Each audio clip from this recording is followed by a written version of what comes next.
da da da da da da da da.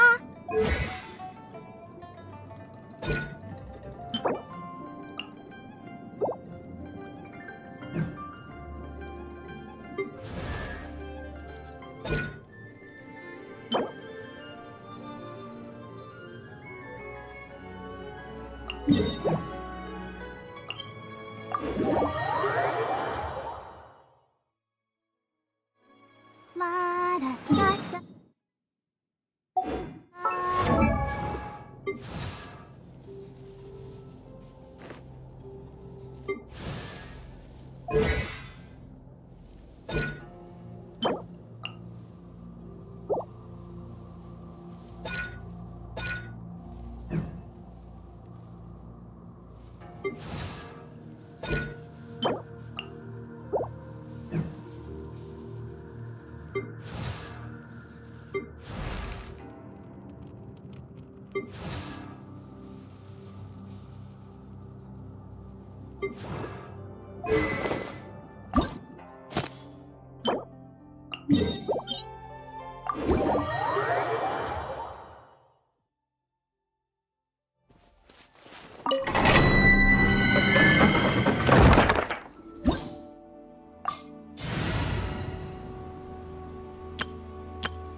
Are you here to play with me? Speed of light. Here! Germinate!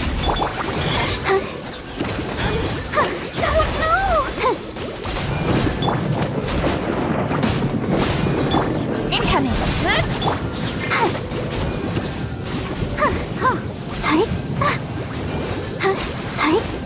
Over here! The more, the merrier. Nowhere to hide. Blink. I'll protect us. Yeah, propagate!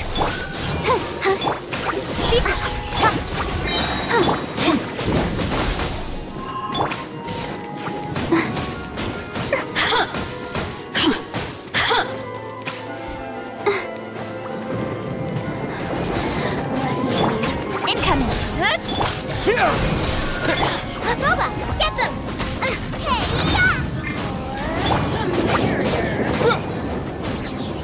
Scatter! let's dance.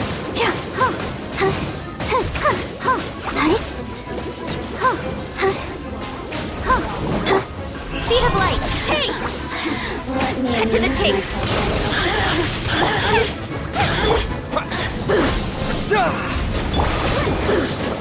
Over here!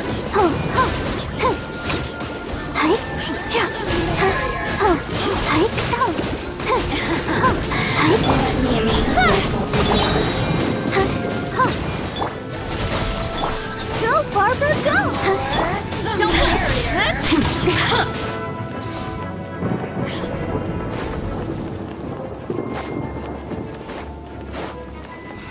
With sword comes shadow. Let me amuse myself. Propagate! Who can offer?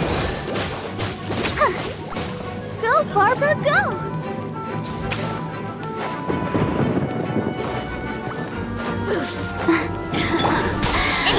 Let me amuse myself. Scatter!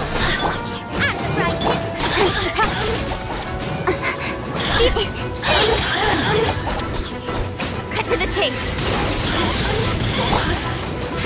Go, Barbara. Don't blink. Over here! Propagate! Go back. Get the Let me amuse speed of myself. light. Hey. With sword comes shadow. Let the show begin. Over here! Germinate! Look at me. The merrier. Nice and quick. Incoming.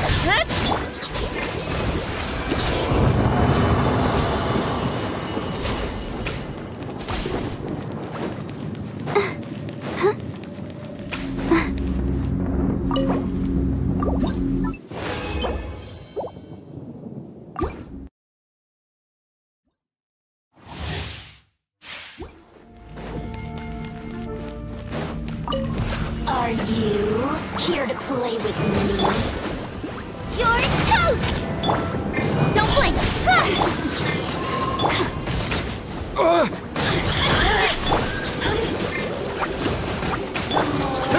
The merrier. Incoming! Hey!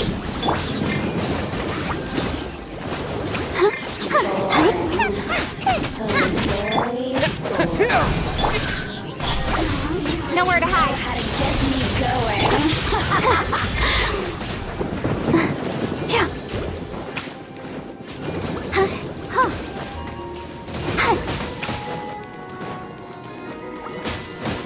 Go, Barbara, go!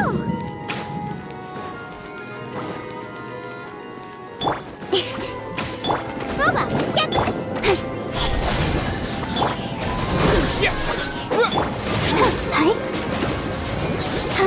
The more, the merrier. Over here. Spring forth! I'm the president! It's the Let me amuse myself a little. Shine. Don't blink! With swords from shadow. Propagate! Nice and spicy!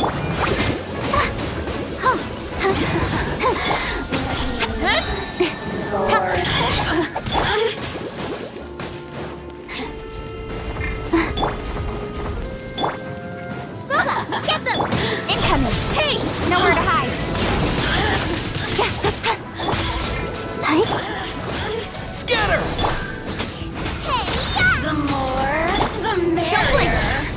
Cut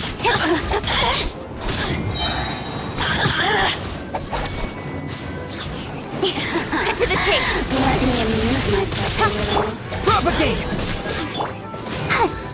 The more, the merrier. Blink! Incoming! Let me amuse. Look at me.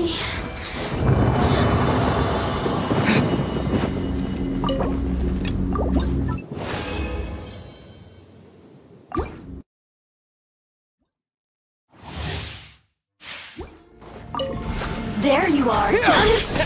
Germinate! I'm the right hand! It's the...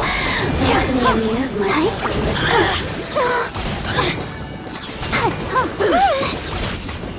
The more, the merrier. Don't blink! With sword comes shadow. Booba, get them! Let me Incoming! amuse myself. Yeah! Propagate! Speed of light! Hey! The merrier. Come on! We can do it! Shine. Spring forth! I'll protect us! Nice and spicy! Here to play. Let me amuse myself a little. You're toast! Incoming! Over here! Cut to the chase!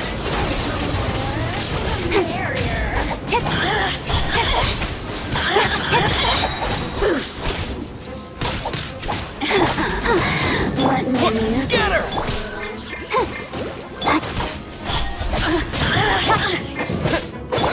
Blink! Let's dance! The more, the merrier.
Is this an answer from this world?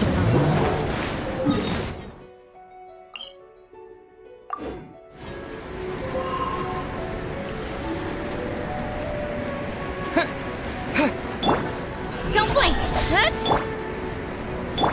I'll protect us.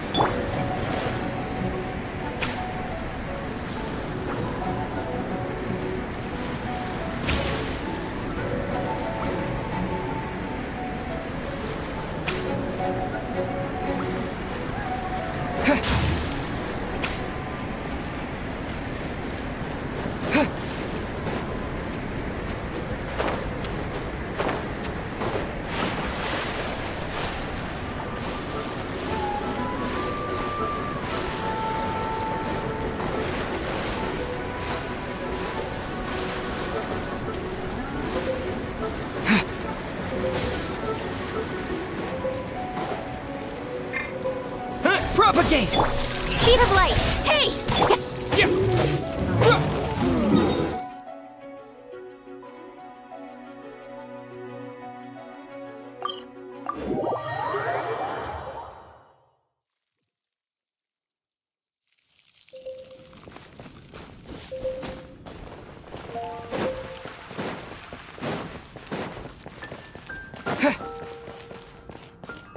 Add astro.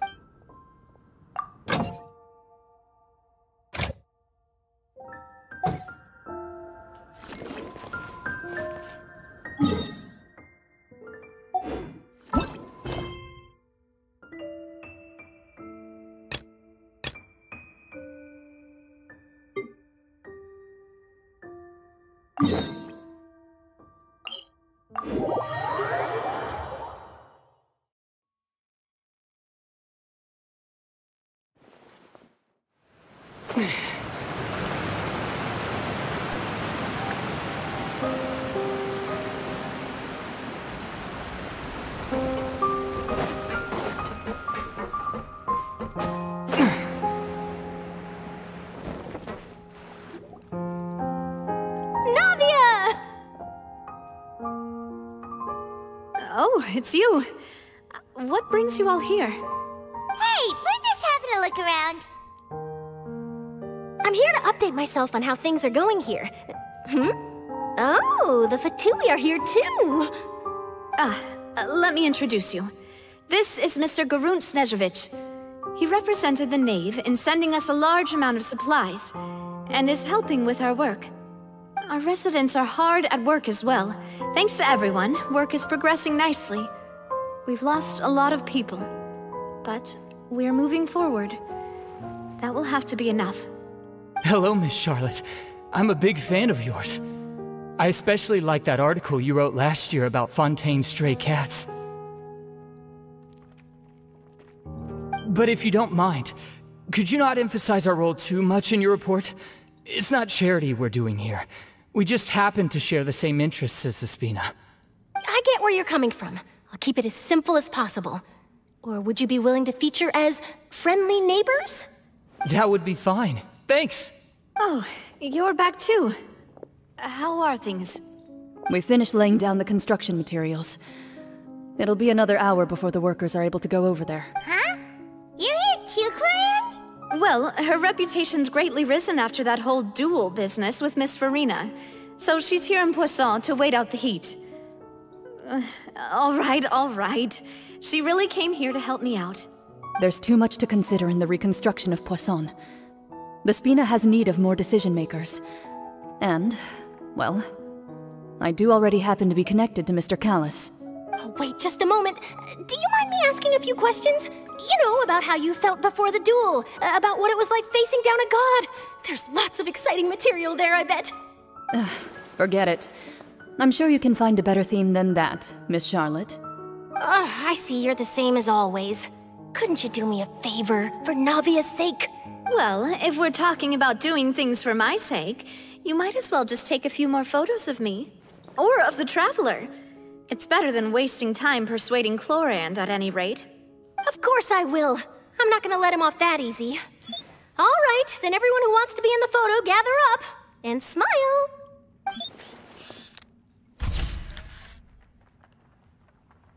How did it go? shot. Did Paimon look cute in it? Not bad. Your addition really helped the composition of the picture. All right, hang on a moment. Let me snap a few more shots. All right, that should do it. I'll be back here later anyway, so let's call it a day. You're very quick. Speed is of the essence when it comes to the news, and freshness is the key. Also, not to brag, but I'm pretty good at building connections. Who knows? I might eventually get that interview with you after all, Miss Clarand. Wow, you really do have that never say die spirit. I'm impressed. I'll hazard a guess that this is how you got that interview at the Fortress of Meripede. Whoa, you're well informed. Let me make a guess too. I asked Sijuin who told Monsieur Nervillette, and he told you, right? That's a very complete information chain. In truth, all Monsieur Nervillette asked me was, when did the fortress become so friendly towards the media? I told him that it was best not to speak too soon. There's no guarantee that Ridsley will make a personal appearance. You're right. I've got to treasure every moment I have with them. In which case, I'll be making a move first. Stay safe now. And tell me if you hear anything interesting. I'll treat you to afternoon tea in exchange.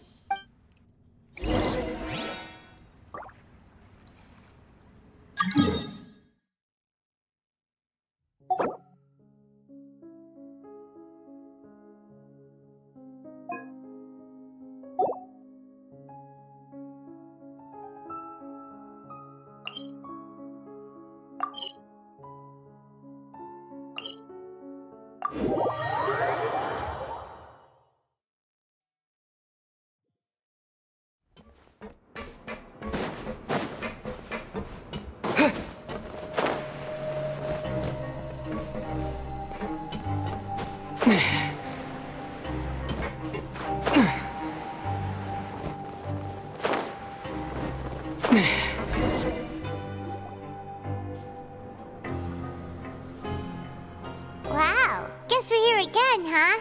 There's a real nostalgic feeling to this place. Looks like you've been missing us. Duke! Did you come all the way to the entrance to greet us? Of course. I'm here to welcome you and our dear Miss Charlotte, whom our good head nurse recommended to me. It's an honor to finally meet the much-rumored Duke. Thank you for consenting to my visit to the fortress, sir. No need to thank me. But that said, I shouldn't be the focus of your interview. I trust you recall our agreement? Of course, of course. All right then, this way.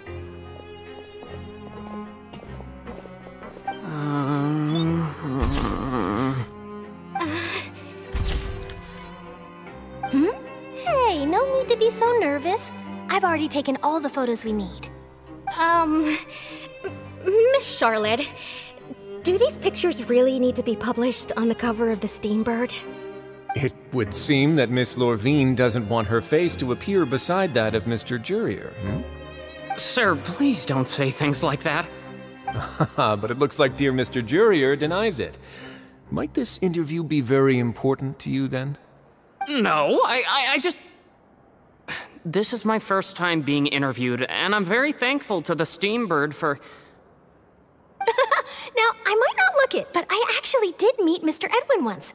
And I'll be honest, I enjoyed chatting with you more. You've definitely got more of that genius vibe going on.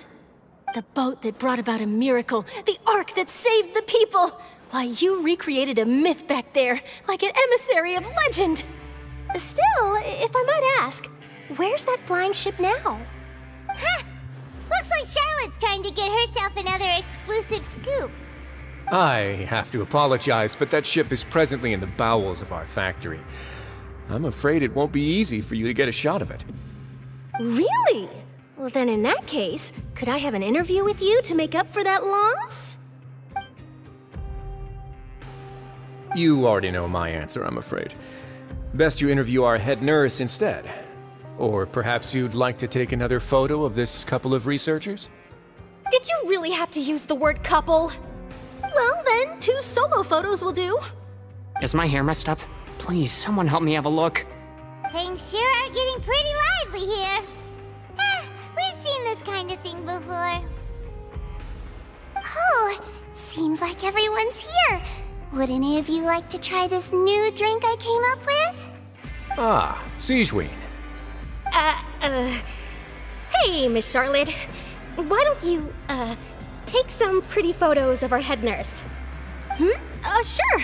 Come on, Miss Siegeween. Over this way. Let's find a brighter spot.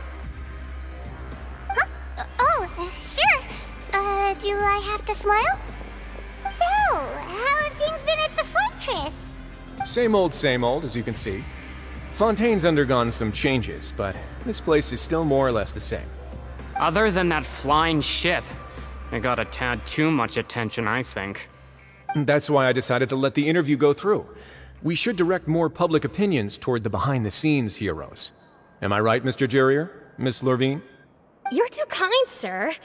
I believe that you too should have your day in the sun. Not that you would want that, which is a pity. I'll just leave the spotlight to you two.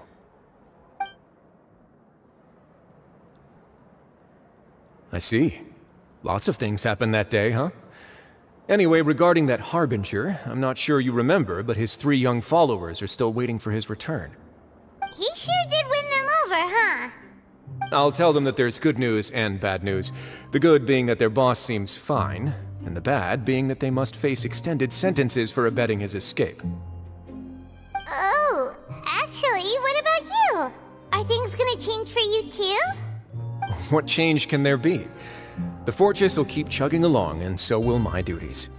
As to what Miss Farina's departure will mean for the nation, and if our laws and governance will be transformed, we'll leave those to the folks in the overworld. Hey, everyone. The photo shoot's done. Good. In that case, let's call it a day here. Thanks for your cooperation. Come on, Traveler, let's go. Till next time, everyone. There'll be a next time? Maybe. Who knows? I might write a story about the underwater factory next time. Until then. All right. Last stop, the docks.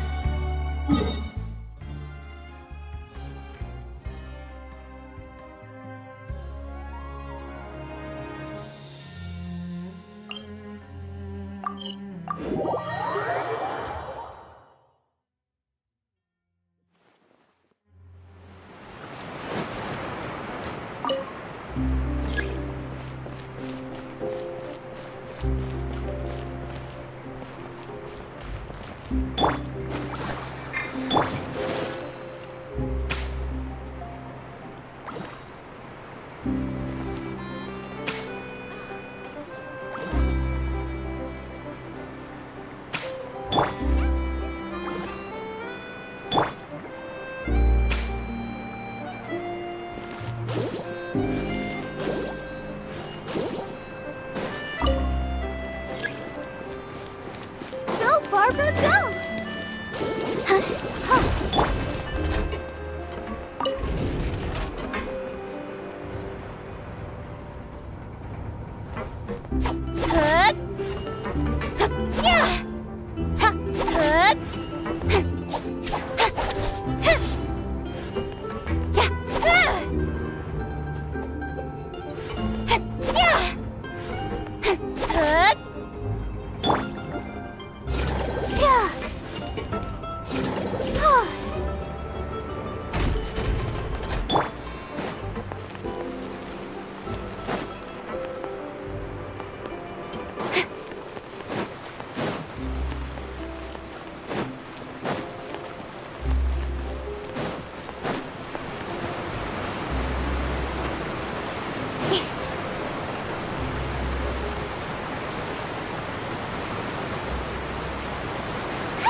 Navia mentioned that she stayed in touch with Linny and the others after working together.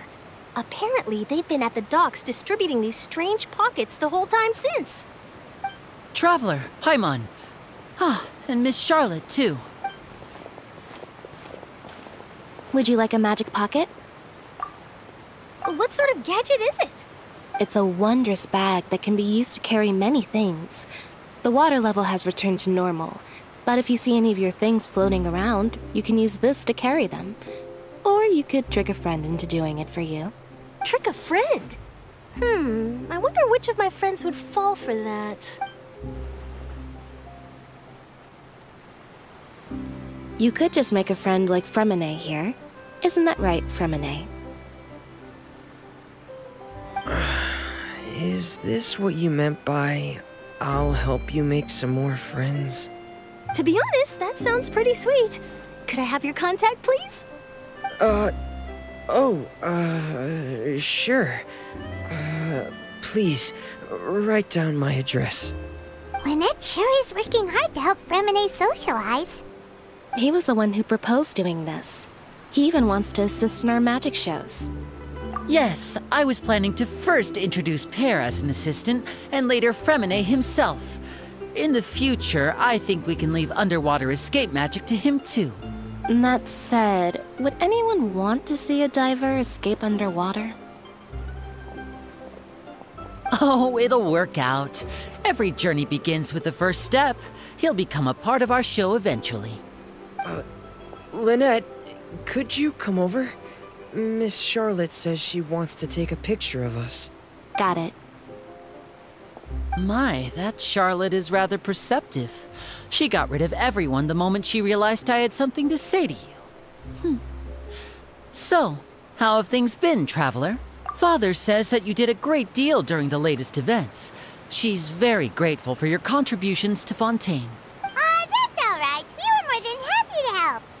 So, what's she doing now? Oh, I guess you haven't heard. Well, after Lady Farina left, Father and Monsieur Neuvillette opened negotiations, during which he gave Fontaine's gnosis to her as a diplomatic gift. A diplomatic gift? A gnosis? Yes, I was quite surprised at first myself. But when I thought it over, there were actually a number of things going for it. It could have been done as an apology for the incident with Lord Child, or as thanks for his help in tying the all-devouring narwhal down. Furthermore, Father did also lend significant aid to Fontaine and Poisson. Well, that's true, but this is a gnosis we're talking about. Doesn't this seem a bit irresponsible? I would agree, but I've also heard that it seems that Monsieur Neuvillette has had a significant change of heart regarding the matter. So there's some reason for this that only Neuvillette knows about? I suspect you'll have to ask him about that yourself. Yes, speaking of which, I did see him strolling around the entrance to the Fortress of Meripede a while back. Isn't he real busy and stuff? Paimon didn't think he'd have the time for that. But back to the topic. The gnosis was given to the knave, right? What about Child? They say that he's returned to Snezhnaya to recover from his wounds. I hear that the recent disaster really did a number on his health. That's true. When you think about it, we've had loads of run-ins with the Fatui. To think we'd be allied with them this time. So shocked by such a simple switching of sides?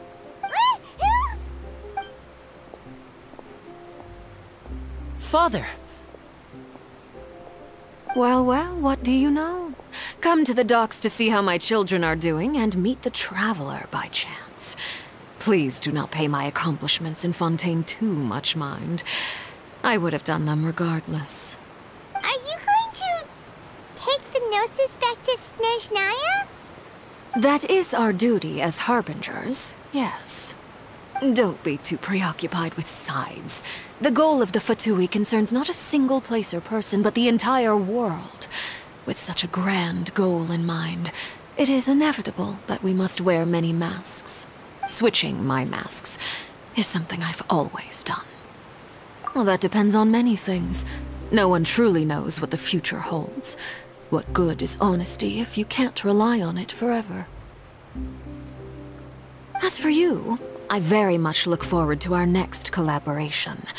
Good things cannot be achieved alone, and you've proved yourselves to be great partners.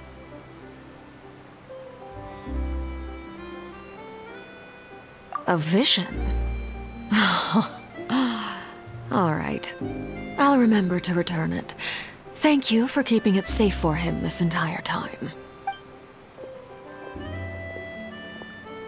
And that's a wrap for me. Huh? You're... Greetings, Miss Journalist. Hello.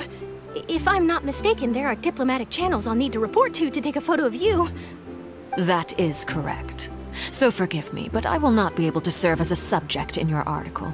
However, feel free to write as much as you'd like about our dear magicians and our upcoming rookie talent. I will. The sea breeze is quite pleasant.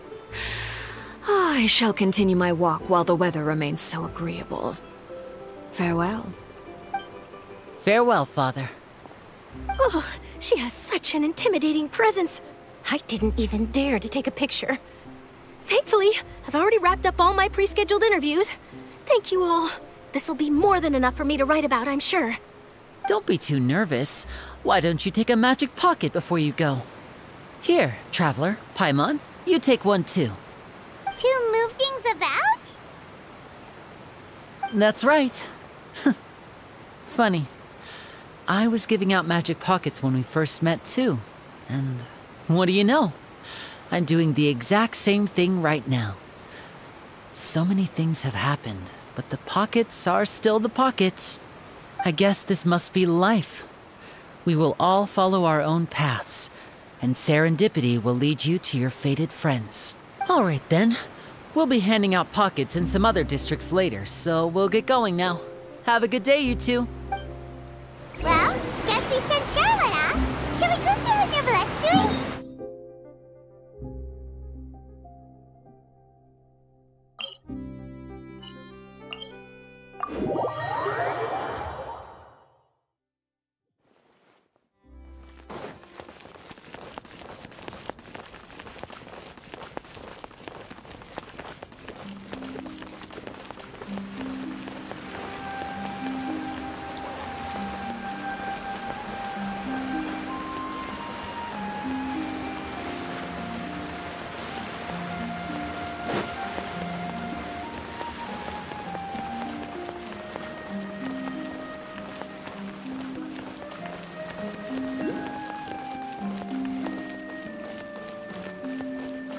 The entrance to the fortress!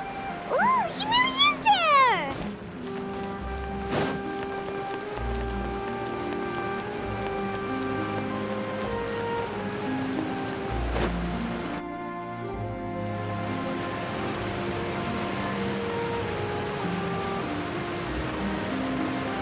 So, you really are here, Neverlette! Paimon didn't think you were going to have free time this hour of the day. Really? Oh, I suppose you must have met Mr. Linney. He took the time to greet me earlier when he passed this way. In any case, you came at a good time. I was just considering reaching out to you to set up a meeting, so I may explain some things that I haven't had the time to before. Aw, Paimon's glad that you remembered. Thank you for keeping us on your mind, what with you being busy and all. Alright, let's have it then. How was Fontaine actually saved? The whole business is still quite the mystery to us. It is strange how words can often leave a bitter taste in the mouth when it finally comes time to say them out loud.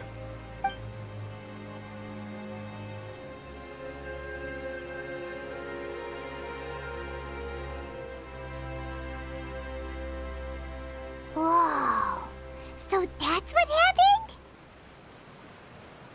Focalord destroyed the divine throne of the Hydro Archon and restored your power to you, transforming you into a fully-fledged elemental dragon sovereign! But Paimon still doesn't quite get what you did to save the Fontainians from dissolving.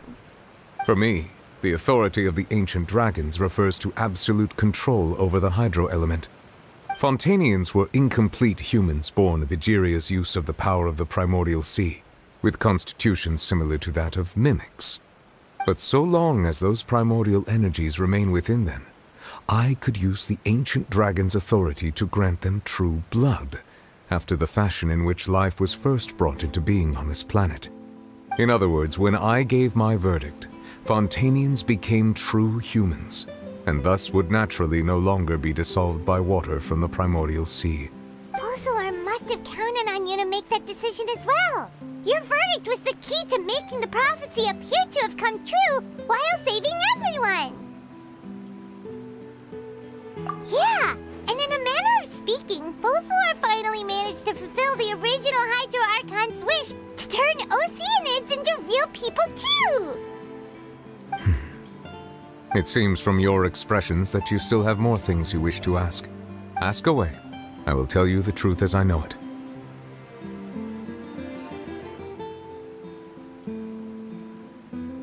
I have investigated his case along many avenues, and I have learned that he once fell into an unknown chasm when he was young. There, by chance, he awakened the all-devouring narwhal. But whether it be by sentiment or reason, that should not have been enough to consider him the root cause of the disaster.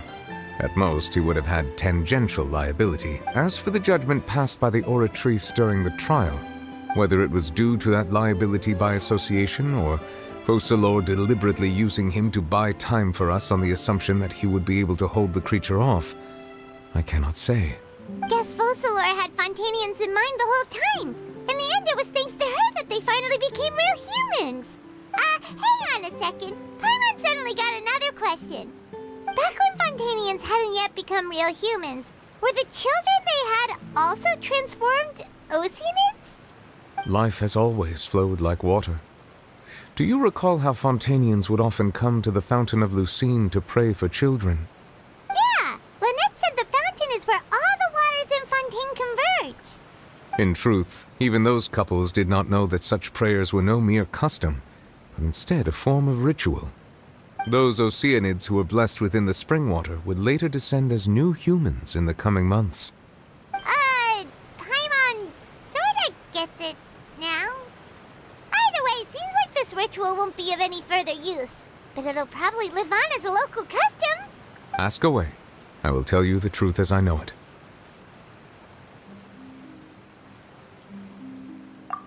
Oh, that's right! They say you've given it to the Knave as a diplomatic gift or something! Leaving aside their intentionality, the two Fatui Harbingers have indeed done much for us during this crisis. Their sole remaining goal in Fontaine, at least at this point, would seem to be the Gnosis. The Oratrice has ceased to function. The Hydro Archon's divine throne is now no more, and I do not need the Gnosis's power. As such, it has lost all meaning for Fontaine. If the Fatui have impure designs, then we might as well accede to their request now, and avoid unnecessary conflict. What complicated considerations! Paimon thought you were just giving it to them out of gratitude to the Knave and as an apology to Child. Ask away. I will tell you the truth as I know it. Hang on a sec. Paimon still got a question about Gnosis. When we spoke to Linny earlier, he mentioned that your attitude towards giving away the Gnosis had clearly changed. We guessed that there might be some reason for it that only you were aware of. No wonder the House of the Hearth is the Fatui's intelligence division. They are certainly sharp. So regarding this specific issue, I was just getting ready to share something with you. What is it? In truth, I exchanged some further words with that lady named Skirk after sending you two back to the surface. It went something like this.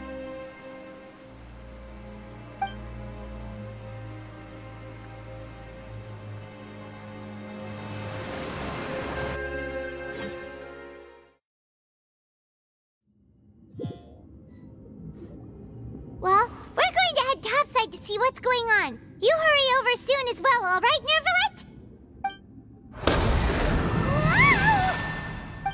What next? The all-devouring narwhal isn't here, so I'm no longer getting any interference. I can finally catch the scent of your power, what it's made of.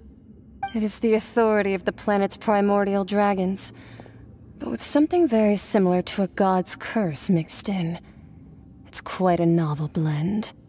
I'm sure I've encountered something like this before. What was it again? I do not know what you speak of. Of course. How could I forget?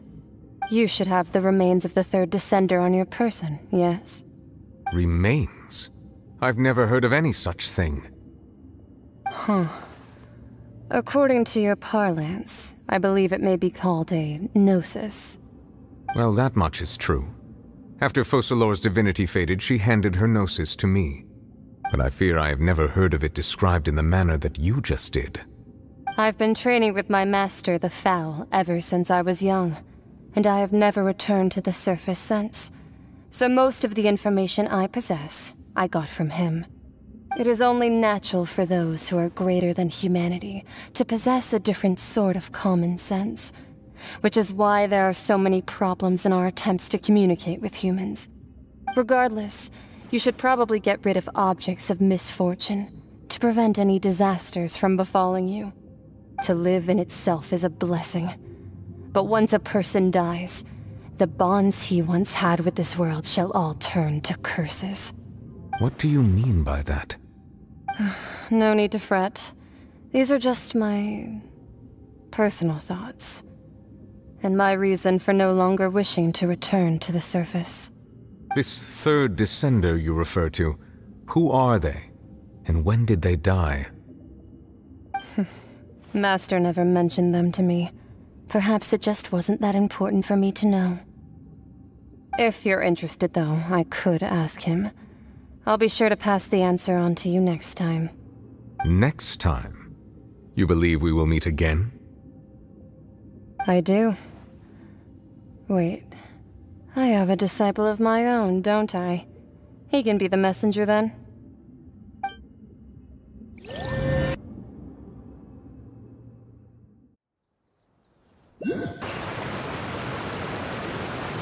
That's what she told me. Whether it would prove useful or not, I wanted to pass that information on to you. The remains of the third descender? So that's what the Gnosis actually are. Paimon just thought they looked like chess pieces. How could they be a person's remains? All the same, assuming that there was no misunderstanding or special metaphor at play, that is what she meant to say. And she said that it would bring misfortune and that you should check it, which is why you gave it to the Fatui. If she speaks the truth, then I would simply be putting Fontaine at unnecessary risk by keeping it here.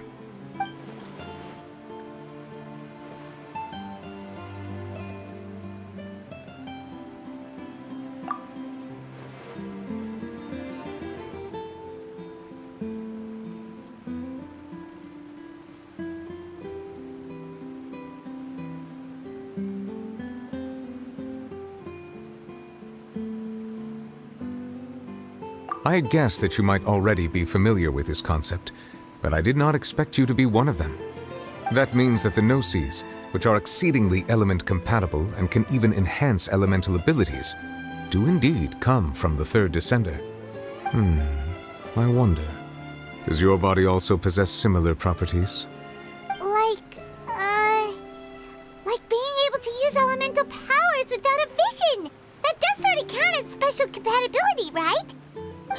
No, let's not think about this stuff right now. It just feels creepy. Comparing the Traveler to the dead third descender and all. That's what you say, but this topic still feels like bad luck. Once Child recovers, let's get some more answers out of him. Or go look for his master and get the answers that way.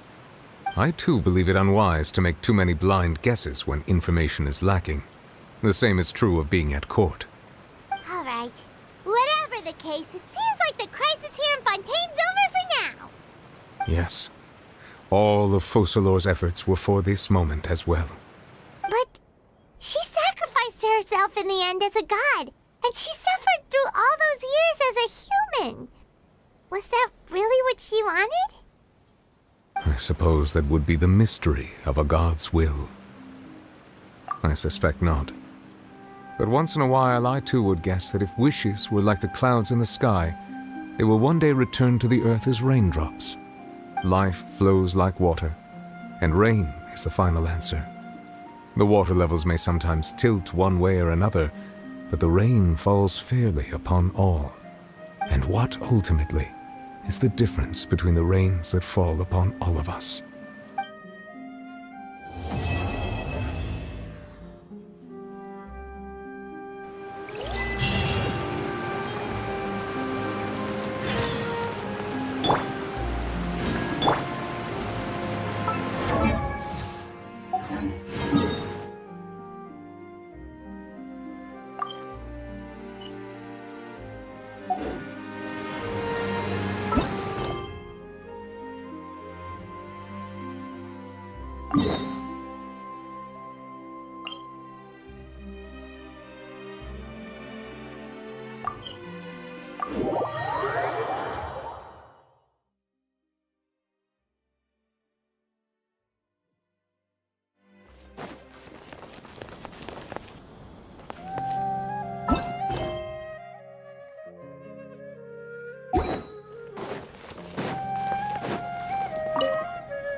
Perfect.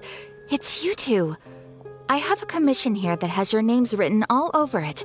In fact, I'd even go so far as to say you're the only ones for the job. The only ones for the job? Huh. If our help is really that important, it's probably some Archon-class commission, right? The Adventurers Guild doesn't employ that kind of classification system.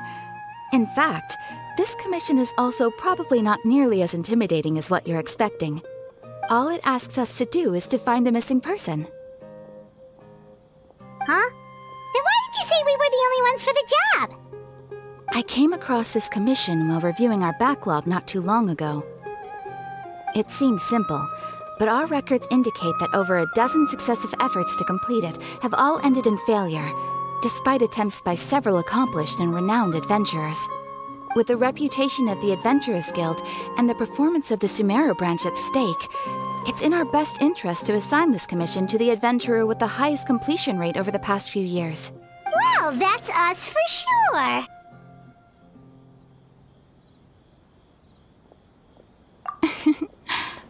All I'm asking is for you to give it your best shot. If it proves to be beyond your capabilities as well, I'll talk to the commissioner about canceling the commission. Okay, so who are we looking for? And what is it about this commission that's made it so hard to complete? This commission was jointly issued by the residents of Vimara Village. They say one of their own villagers has gone missing. But the problem is, they don't know the missing person's name. They can only provide information about his general appearance. They're all from the same village, but they don't even know his name? If so many adventurers have failed to complete this commission, maybe this missing villager doesn't exist at all. Could it be some sort of a prank or something? Unlikely. Several villagers came by to issue the commission, and judging by their appearance and tone of voice, they seemed incredibly sincere. It certainly didn't seem like a joke to them. Besides, putting up a commission requires a processing fee. There aren't many upsides to a prank that costs Mora to carry out. In any case, it would probably be best to go to Vimara Village and ask around first. The Adventurers Guild does have some information on hand, but I would say anything you can learn directly from the villagers would be far more reliable. The best— Alright then, let's go! Paimon's starting to get really curious about this whole thing.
To Vimara Village!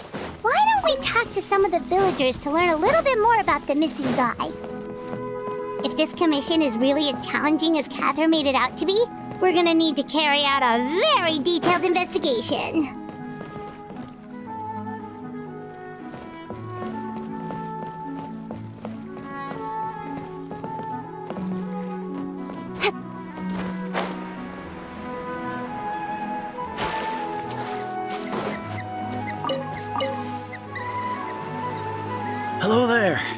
Looking to buy something?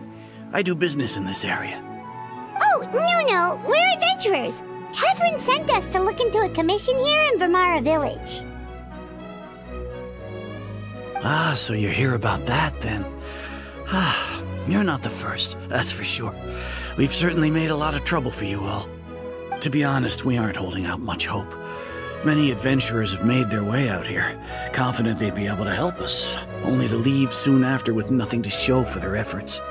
We've pretty much had it up to here in questions, and the area around the village has practically been overturned in search of clues. But no one has been able to make any headway. So, this person we're looking for, what's his name? Where did he live? Does he have any relatives? I don't know. I really have no clue. I couldn't tell you. Okay, guess you are really sick of answering questions. I'm sorry, I didn't mean to sound short with you. I was actually just giving you my answer to your questions. I know it may seem like we don't have anything to offer by way of information, but I promise you, we all have a very strong impression of him.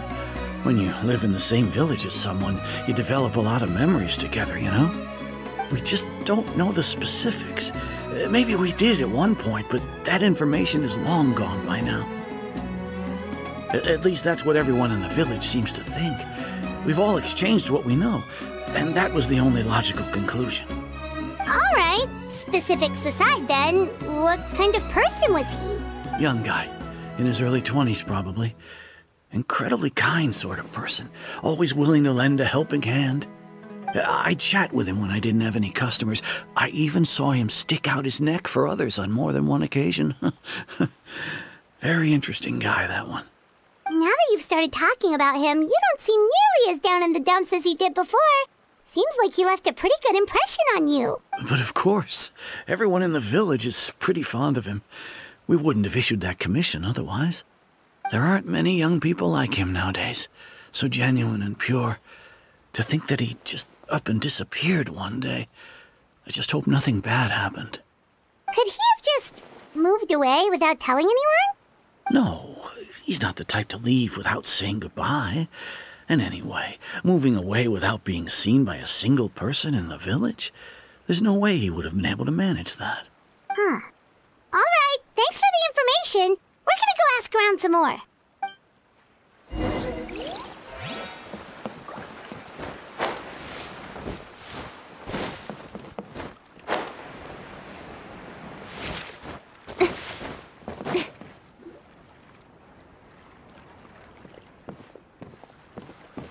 It's that guests I hear. Hi, Grandpa Amadea. We're here to help you look for the guy that's gone missing. Ah, so that's what brings you to these parts. Coming all this way for our sake. That's so very kind of you. With your help, I trust that young man's case is in good hands. Could you tell us a bit about him? Of course. I'm happy to help any way I can. With my failing eyesight, I'm afraid I can't offer much about his appearance. But I do remember hearing the sound of his voice. Not recently, of course. That loss has left me feeling quite empty. I don't think his parents are still living in the village. But somehow he never seemed lonely. In fact, he was usually the one offering companionship to others. He would often take time to visit the elderly or play with the orphans in the village. And whenever someone had something on their mind, he was there to listen with open ears. He always knew just what to say. As the village chief, I owe him many thanks. Helping villagers navigate difficult moments in their lives should have been one of my responsibilities.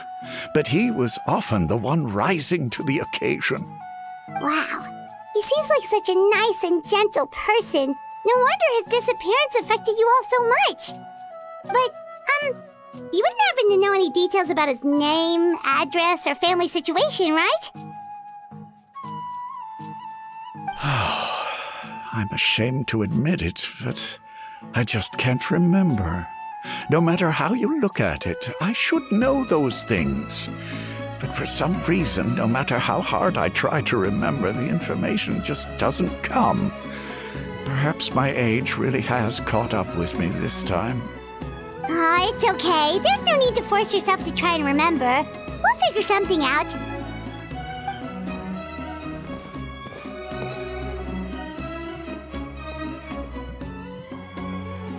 Well, Traveler, what do you think?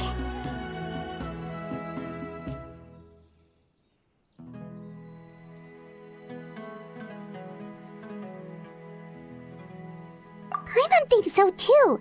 Like, the name thing. It's so weird that no one remembers his name. And nobody has been able to tell us anything about his family or where he lived. It's like this guy's been erased from reality or something. Wait, so you're saying it's not that he's been erased, necessarily, but more like he never existed to begin with? Okay, Paimon's gonna need some time to process that one. Someone who only exists in people's memories?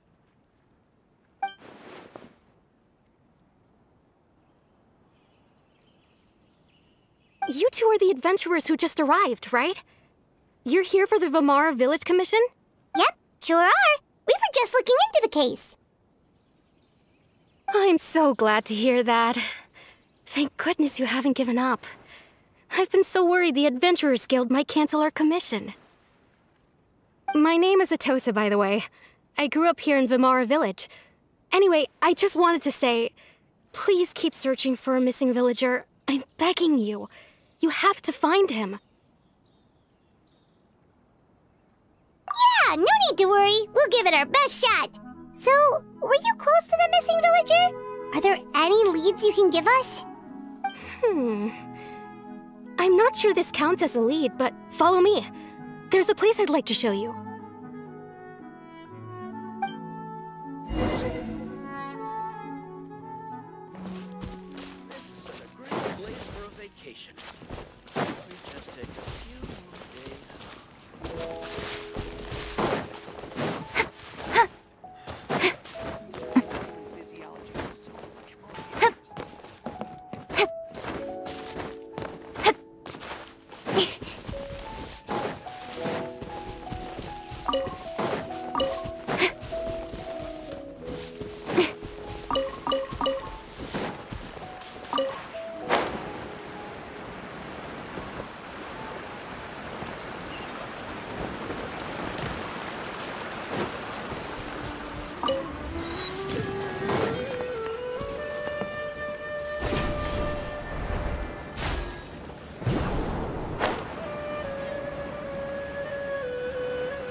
Is this the place? Under this tree? Yep. I know it doesn't look like much, but this place is very meaningful to me. It's so full of memories. We used to always sit together under this tree and talk. Sometimes we would look up at the clouds in the sky, or stop to feel the wind against our skin. We could sit there for hours at a time, never realizing how long it had been. I was actually adopted by the people of Vamara Village. The forest rangers found me in the woods as a child. I was surrounded by such good people, and growing up in the village was so lively. Still, there were times when I couldn't help but feel incredibly alone. Alone? How should I put it? When something's bothering you, or when you have good news to share, you always want to talk about it with somebody. But for the longest time, I didn't know who I could talk to, or if I should say anything at all. Everyone has their own problems to deal with. Even if I might want to confide in others, I don't want to become a burden. Really? You know exactly how I feel? Aww. Wow, that sounds really nice. You're quite lucky. When it comes to our missing villager, well, I guess you could say that to me. He felt like both a family member I could rely on and a friend who could really understand me. No matter what came my way, I knew I could always talk to him. He was so thoughtful and pure, and patient, too. Whenever I talked to him, he would always seem so interested, as if the things I was describing were just as important to him as they were to me. Ever since he disappeared, there's been so much I wanted to tell him. No, none of those things matters now. I just really want to see him again. Wow, you two must have been really close. Did he ever tell you anything about himself? He mostly just talked about interesting things he saw around the village. He'd share a lot of his own wild ideas as well. Oh, right! I did ask him about his parents once. But all he said was, they're not here anymore. I didn't know whether that meant they had left the village or passed away, and I didn't want to pry. Still not much to go off of. Look at me. Talking your ear off and still nothing to show for it. I'm sorry I wasn't more help. The last time I talked this much in one go was when we were still together. Come to think of it, every time we talked, it always seemed to be around dusk, just like right now. Time always passed by really slowly. Even when it felt like we'd been talking for hours, the sun would still be at the same position in the sky. Well, time always seems to pass slower when you're relaxed, right? What's wrong, Traveler?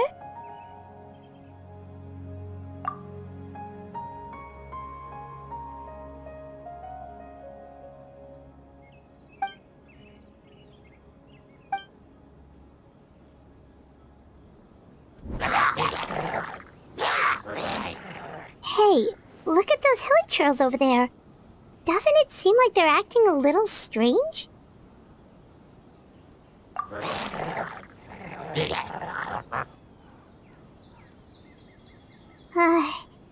The Abyss Order. Could they be the ones behind all of this?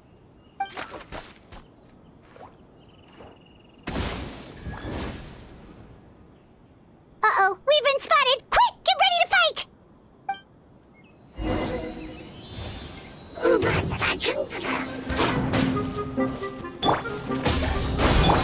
Incoming!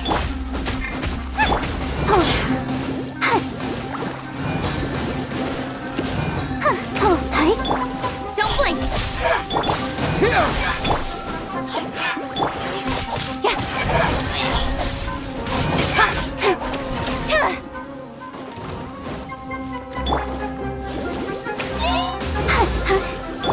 Speed of light! With sword comes shadow.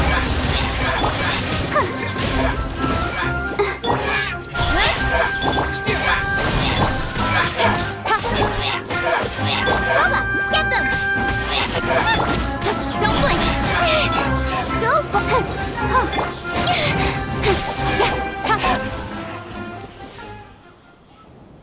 Thank you so much. I wasn't expecting monsters to show up. If you hadn't been here, I'm not sure what I would have done. It was no trouble.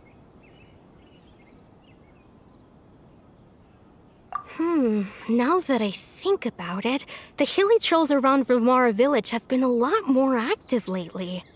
They seem agitated and would often attack anything in sight.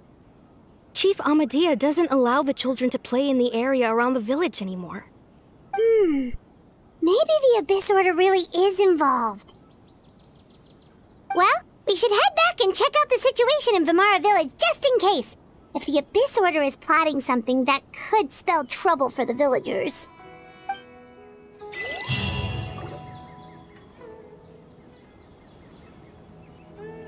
Wait a second. That person... It's Dainsleif!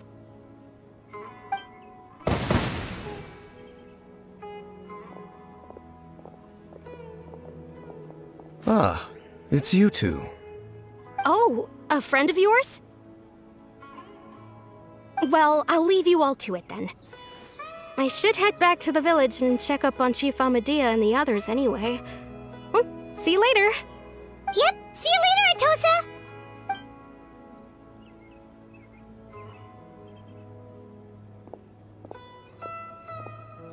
Why do you always have to pop up out of nowhere like that? Is it your life's mission to jump scare us or something? It's hardly personal, or intentional for that matter. As long as you and I are both in pursuit of the Abyss Order, we're bound to cross paths.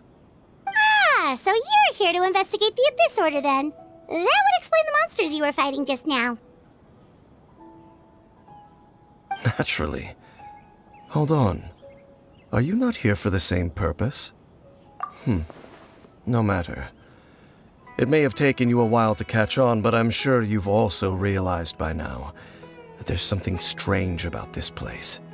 The Abyss Order is most certainly planning something in this area. Or worse, their plan could already be in motion. So you think the Abyss Order is behind the hilly trail activity in the area? As things stand, I highly doubt that is their primary motive. I would imagine the increased hilly trail activity is merely a byproduct of whatever it is they're really trying to accomplish. Still, the hilly trail activity is causing a lot of problems for the people here. We should stick around for a while and protect the village, don't you think? The best way to protect them is by figuring out what the Abyss Order is truly planning. That is how we prevent further tragedy.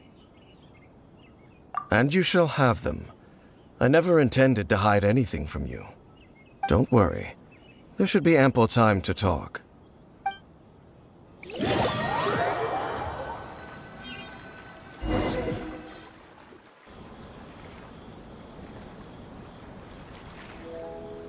Ah. So that was the commission that brought you here to Vimara Village. Someone who seems to only exist in people's memories. That is indeed quite intriguing. I would agree that it's unlikely you have a simple missing persons case on your hands. However, any possible connection to the Abyss Order is still unclear. It appears all we have by way of clues is increased hilly trail activity, and that is certainly not much to go off of. Right! That mysterious voice he heard in his sister's memory. The one who called himself a sinner. Who is he?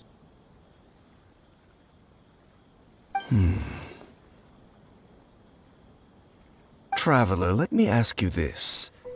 Do you believe your sibling to have betrayed you?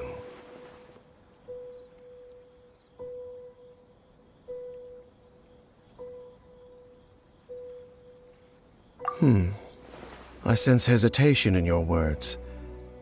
After all, you still haven't figured out the whole truth of what happened. There's still hope for the two of you to reconcile. Irreparable damage has not yet been done. The sinner you wish to know about, his situation is different. He and his fellow sinners have long betrayed me, and long betrayed their nation.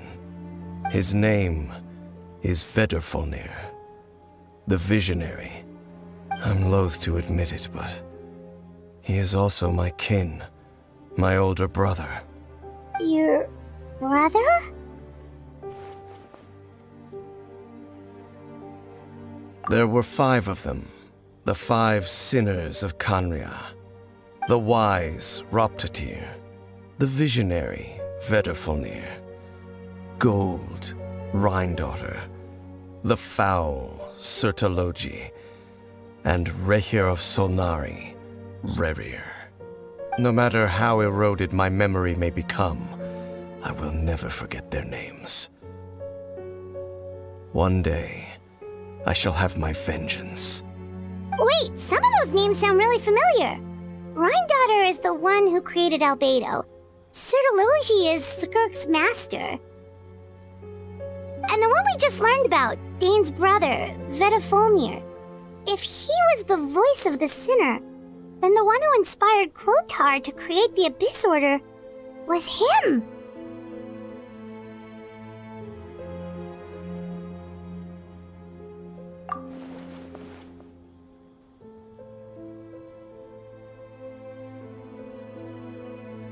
They were once people of great esteem in Khaenri'ah, those who carried the hopes of the nation. They were the best of their peers, outstanding in their respective fields. 6 of us, together. We should have been the ones to prevent the disaster. The ones to stop the Vinster King from continuing to rock the foundation of the world. Yet, deep within, the 5 of them craved something more. They could not resist the call of the Abyss, and divided among themselves a power that could destroy the world.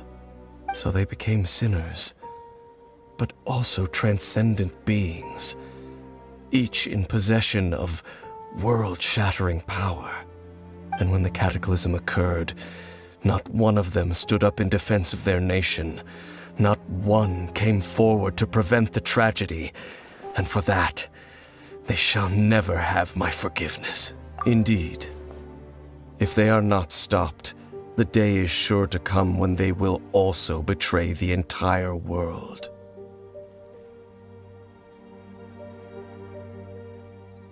Of course, as I said, I never intended to hide anything from you. So, Dane, what have you been looking into all this time? I've continued to investigate the questions surrounding the Loom of Fate. It's been quite some time since the initial operation was launched. By retrieving the eye of the first field tiller, we were able to stop part of their plan from coming to fruition. Oh, Paimon remembers! Weren't they going to use it to corrupt Docile and make a god or something? Indeed. However, it's obvious that was just some sort of technical experiment. The eye was integral to their plan, yet somehow, despite failing to obtain it, they've skipped the experimental phase and found some other way to keep moving forward. There are many signs pointing to that effect. Then what should we do? It's not too late, is it? Our most pressing concern is to determine the purpose of the Loom of Fate. From there, we'll be able to deduce the Abyss Order's true objective. Based on the intel I've gathered so far, I suspect the Loom of Fate is related to the ley lines in some way. The ley lines?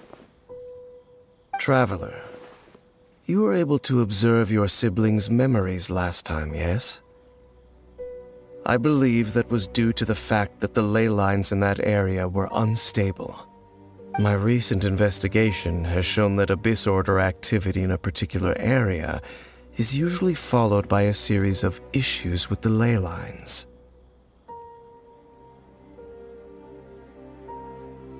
Wait, then our commission here in Vimara Village, the person who seems to exist only in people's memories, could it be connected?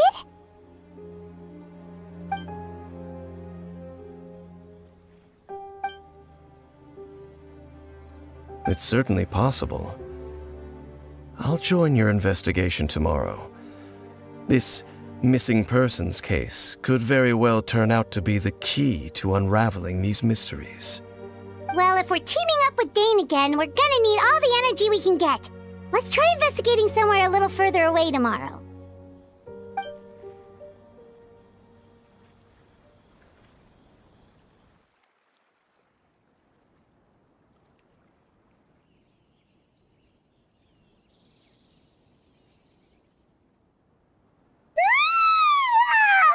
So tired.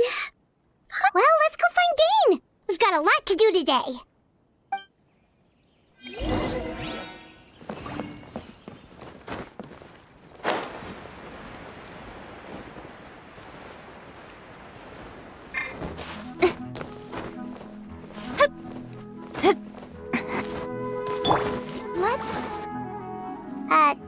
Dane? Hello, Dane? Why are you just zoning out over here?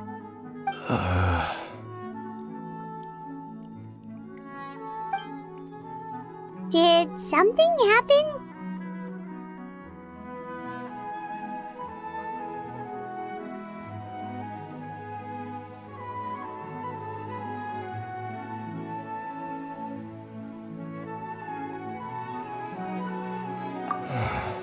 The missing person from your commission. Could you describe them to me? Oh, young guy? Early 20s? Seriously, Dane, what's going on? There appear to be certain memories in my mind that weren't there before. Memories of him. Maybe we just talked too much about him yesterday and you had a weird dream or something? No, it wasn't a dream. They're memories. Memories that suddenly appeared in my mind after I woke up. And I'm certain I've never met this person before.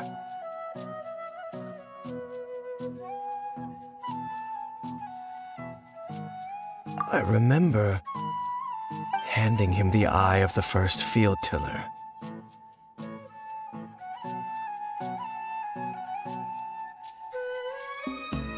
What? Okay, so this missing person definitely has something to do with the Abyss Order then! Indeed. And it appears he possesses the ability to implant memories into the minds of others.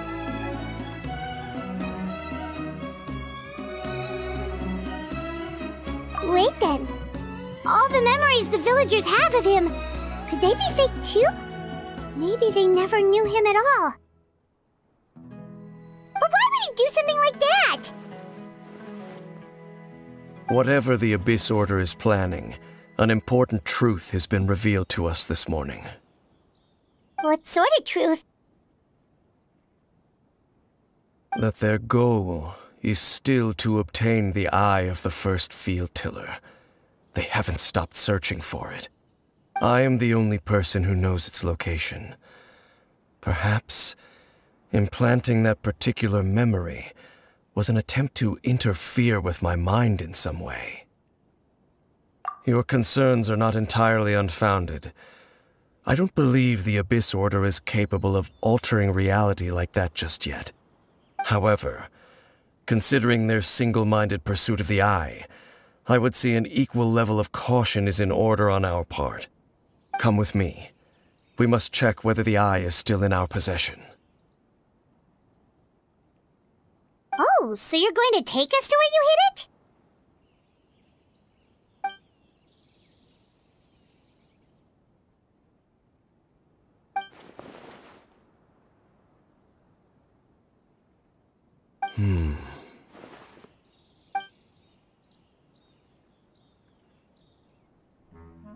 Of course.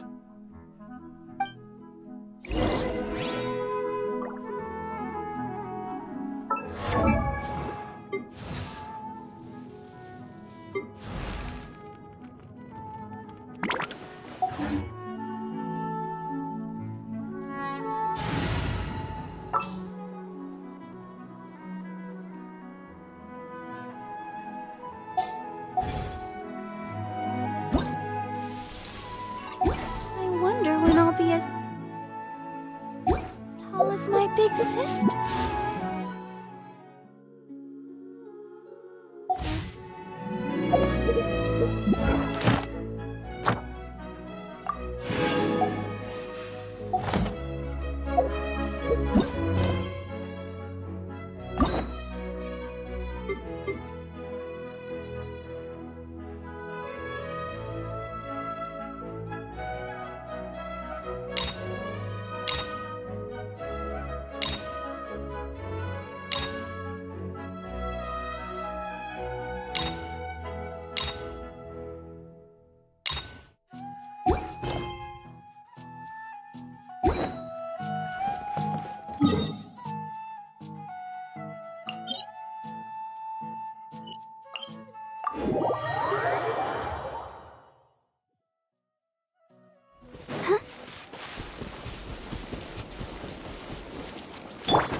So you hid it way out here? Not an easy place to discover, that's for sure. Well, let's go check to see if it's safe. Traveler, wait.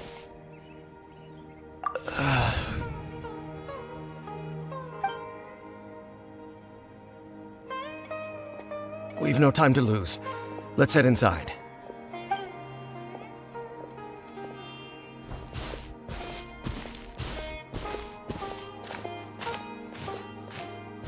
Hey, wait up!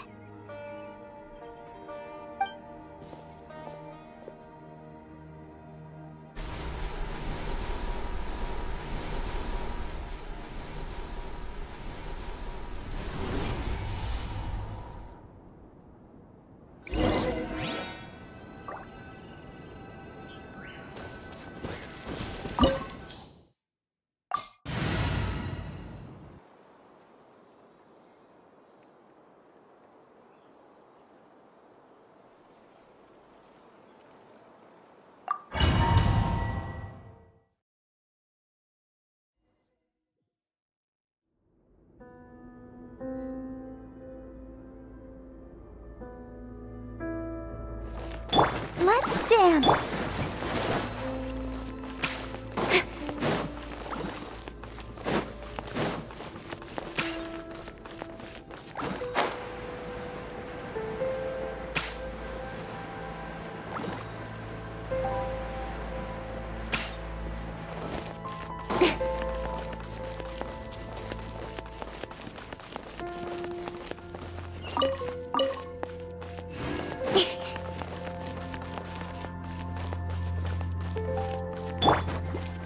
I'll protect us.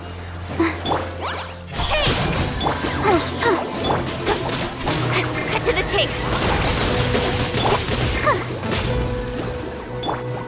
Propagate! Incoming. Go, Barbara, go! Ready, steady, go! Hey!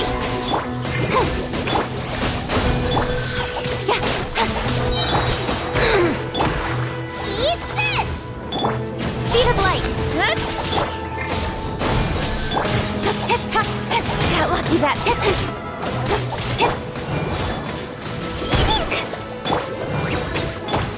Incoming. Hey! It appears the mechanisms here have changed over time. You can access the upper floor through the side door. Perhaps you should try reactivating the mechanism over there.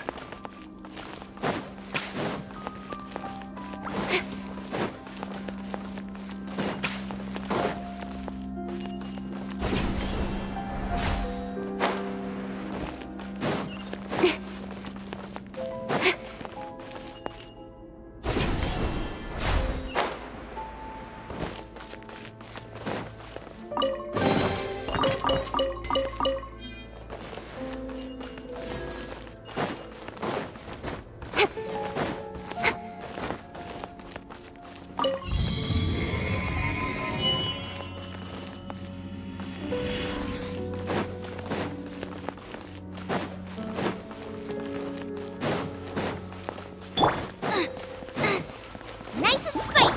Don't blink.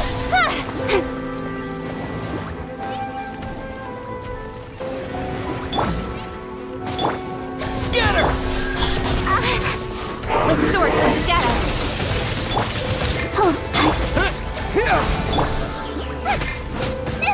That really hurt.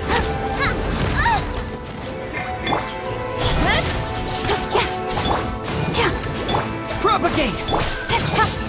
Incoming. Nowhere to hide. Let the show begin. Speed of light. Hey!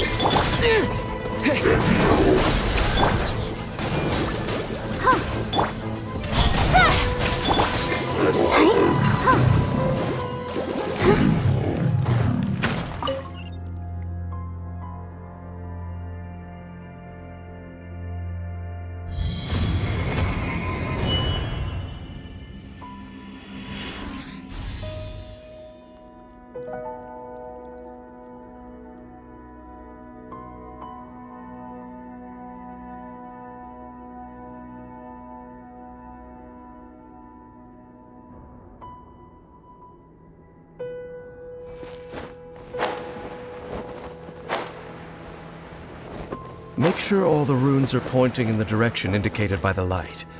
That should unlock the mechanism.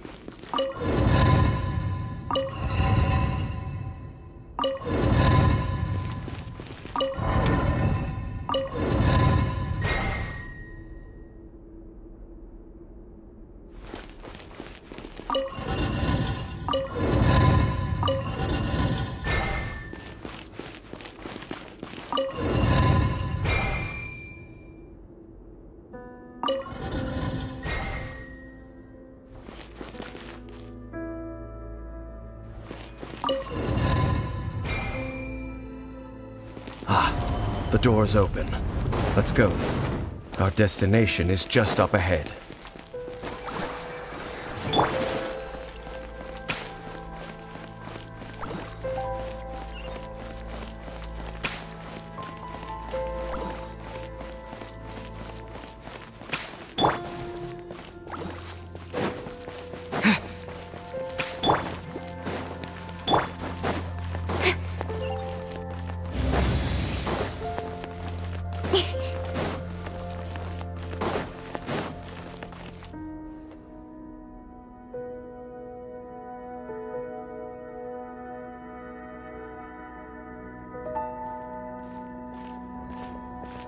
Looks like we can't go any further.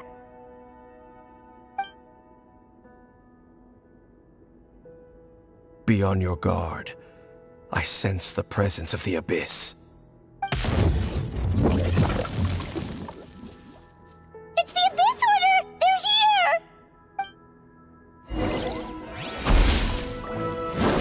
Hey! Germinate! Don't blink! With sword comes shadow. At the frying pan! Speed of light!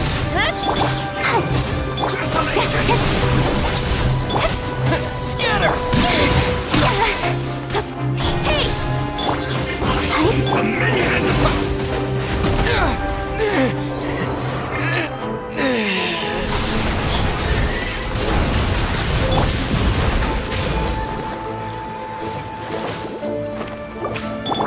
Nice and spicy! Don't blink!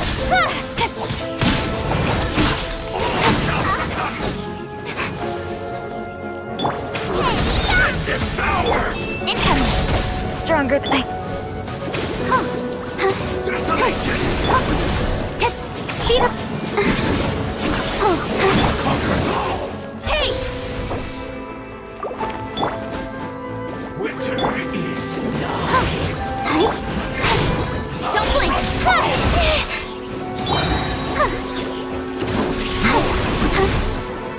Let the show begin.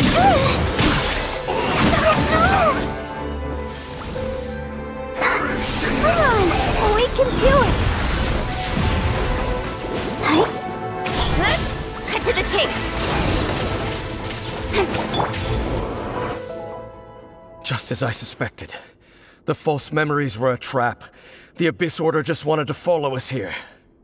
Now that they're in the vicinity, we should have a chance to see... Dane? What's wrong? Can you feel that?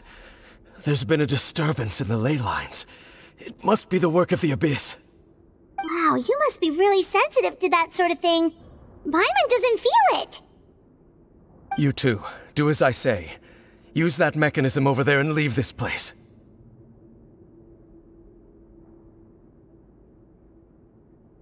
The Abyss Order is putting something in motion. If you return to Vimara Village, I suspect you might finally have the opportunity to locate the missing villager. Just think of it as a way to divide and conquer.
I knew going along with your trap would be the only way to meet with you face to face.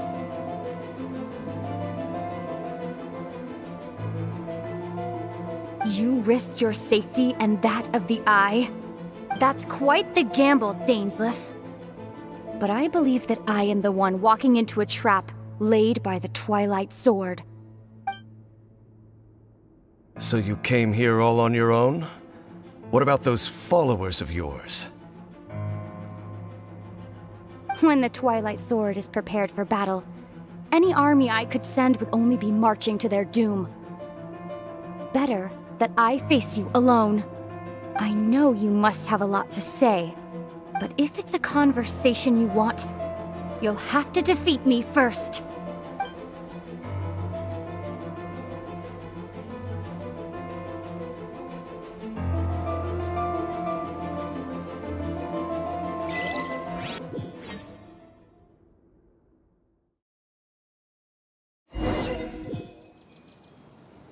The Abyss Order's on the move! The ley lines are all out of whack! We better hurry back to Vimara Village and... Hey, look at those hilly trails over there! Weren't they acting super agitated just a little while ago? Why are they so calm all of a sudden? In the New World, they bade farewell at last. They no longer needed to dwell on their suffering, or try to differentiate between various thoughts of blasphemy. Such was the price they paid, and thus their souls became cleansed and pure. Did you hear that? What was that sound just now? It sounded so gentle. Could that voice be comforting the hilly trails in some way? Oh, this is weird. Let's check if this is happening anywhere else. Huh?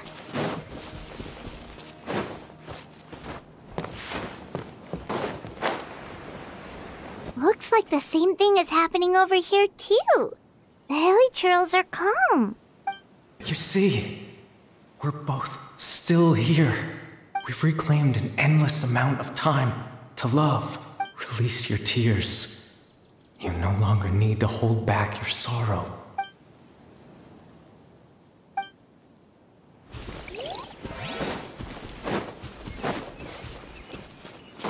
Over there. It looks like they're sleeping. In the end, he whispered, softly, "Sleep well, Father. When you awake, that which differentiates us shall be no more." It almost sounds like a poem or some kind of story. Well, now that the hilly trails have calmed down, Vimara Village should be safe at least. Let's put this situation to the side for now. Dane said this might be our chance to find the missing villager, so we should head back to Vimara Village before it's too late.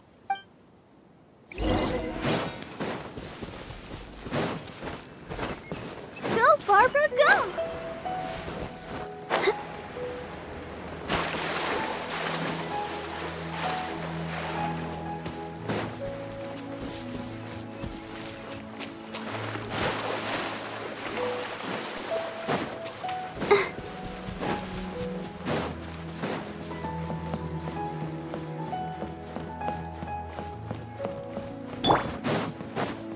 Incoming! Grandpa Medea, is everyone all right? The Abyss Order seems to be up to something nearby. The Abyss Order? This is the first I'm hearing of it. Thank you for your concern, but as far as I'm aware, it's been business as usual here in the village. Well, that's good to hear. Oh, also, you didn't happen to come across any clues about the missing villager while we were gone, did you? Someone's gone missing, you say? Who would that be? Huh?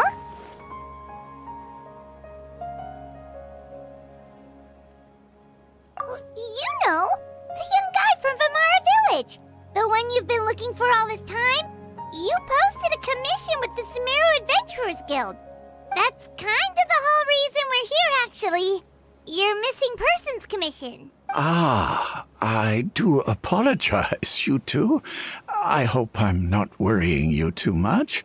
I'm sure it's just my age making me forgetful again. At least right now, I can't seem to recall whatever it is you're referring to. Perhaps you should try asking someone else. But how is that? All right. Thanks for your help, Grandpa Amadia.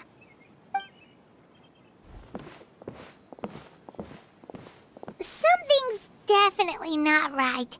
We just talked to Grandpa Amadia about the missing villager. There's no way he could have forgotten all about him just like that. What do you think, Traveler? Could everyone's memories of the missing villager have been erased again? You're right. We should narrow down the possibilities first. Let's go ask someone else then.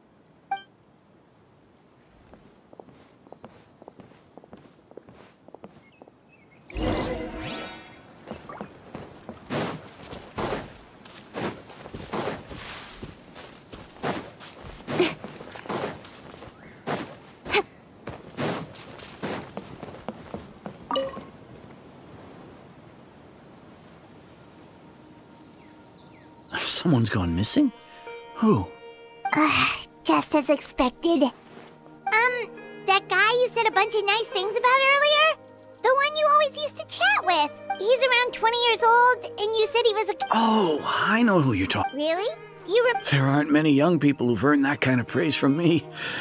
If you're certain that's what I said, then there's only one person who fits the bill. No doubt about it. But why'd you say he's gone missing? Yeah, I just saw him leave the village. There was someone else with him, too. They couldn't have gone far.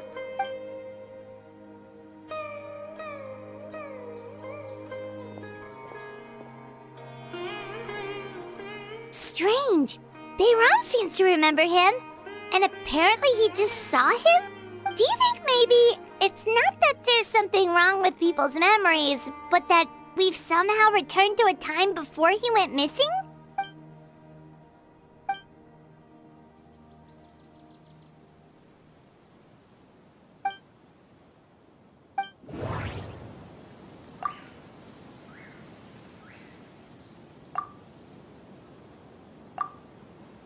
If this person only exists in people's memories, maybe we're in someone's memory right now. If we really did travel back to a time before he disappeared, that could explain why the villagers said he hadn't gone missing.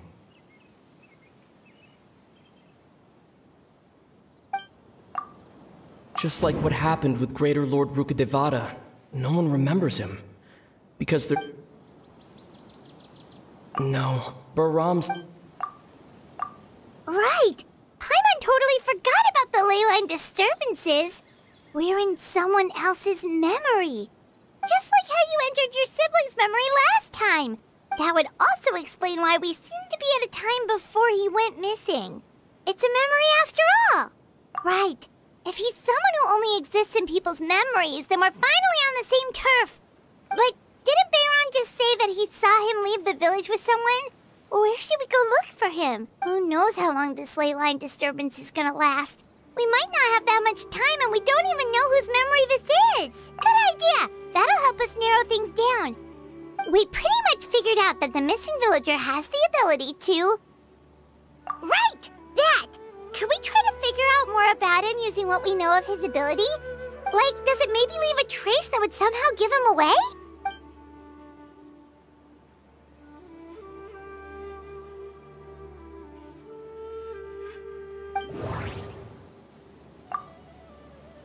All the memories seem to be set in or near Vimara village, but I'm still not sure if they're restricted to this location.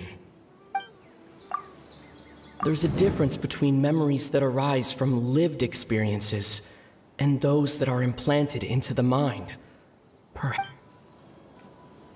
There's a difference between memories that arise from lived experiences and those that are implanted into the mind. Perhaps it has something to... Maybe not. If time was allowed to pass with... No wonder! All this time and the sky hasn't changed a bit! That must mean time fake memories. The implanted memories are basically taking place outside of the regular 24 hours of the day. If the memories included the regular passage of time, it would be easy for people to tell that something was off, like there could be overlap or something. People might start to wonder why they remember doing two different things at the same time of day. That's why he makes sure the memories take place at a specific moment in time rather than over a period of time.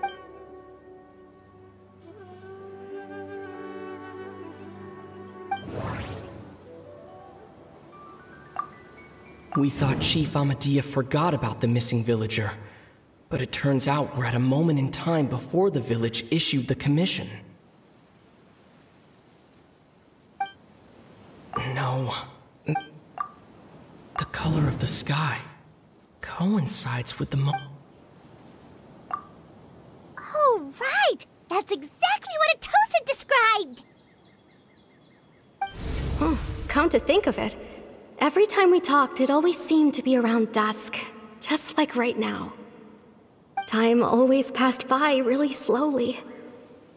Even when it felt like we'd been talking for hours, the sun would still be at the same position in the sky. Yep, that has to be it! This is definitely Atosa's memory. Yeah, that's where they'll be!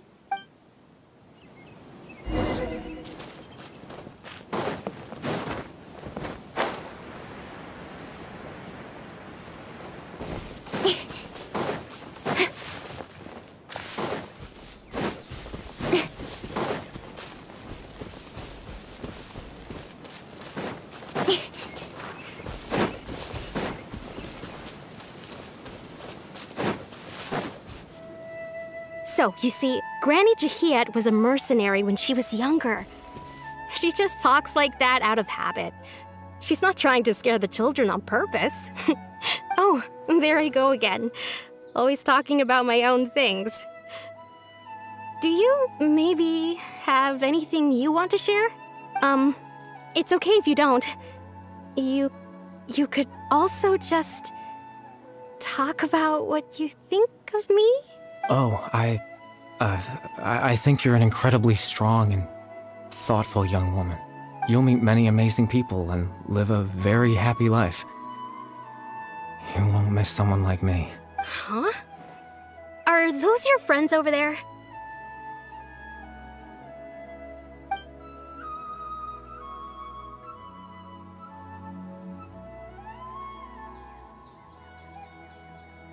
Oh, right! This version of Atosa hasn't met us yet! Friends? I guess you could say that. It must have taken them a lot of effort to find me. So, I should see what they need. I'm sorry, Atosa. We'll have to continue this conversation another time. Another time, huh? Yeah, okay. I'll head back to the village then. Talk to you some other time.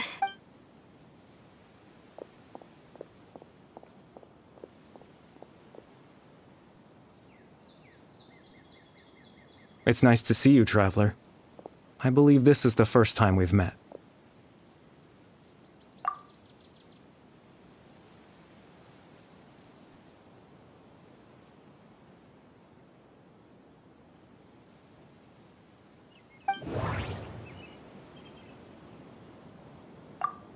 Born into abject... You're... Kari Bear Alberic. Oh. You know me? That's quite the surprise. I don't believe I've met you before. Oh, I see. It was the memory, wasn't it? Your sibling's memory. You saw... the me from back then. This is Atosa's memory. I came here to say goodbye to her. But I suppose I'll just leave her a message instead. Come, let's find somewhere else to talk.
I suppose you could call it the realm of my consciousness. I'm someone who no longer exists in the real world, after all. It's nothing. I still have enough strength to play the part of a good host. I've always hoped that I'd get the chance to talk to you like this, and now, the time has finally arrived.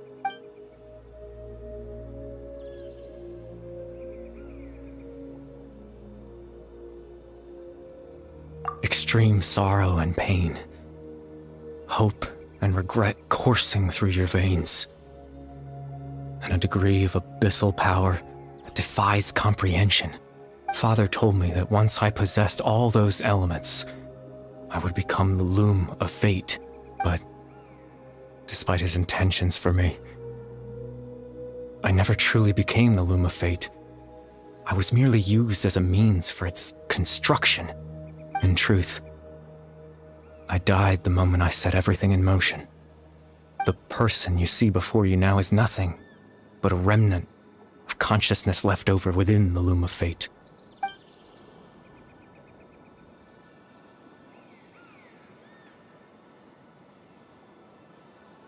As for your question, the loom of fate is a device capable of weaving ley lines.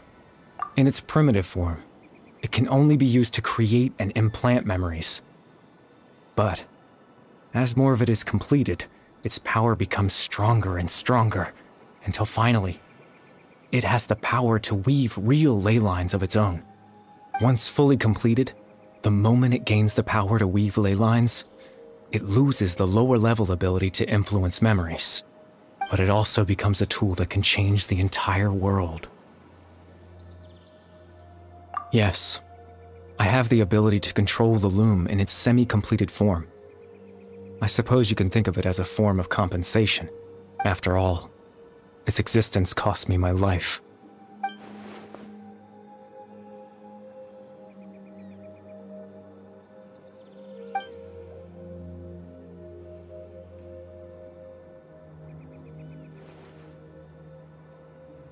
Ah, that. I was wrong to implant those memories. I'm sorry I caused so much trouble. Not only for everyone in the village, but for you as well. I just wanted them to feel like I once existed in this world. As if I had a chance at life.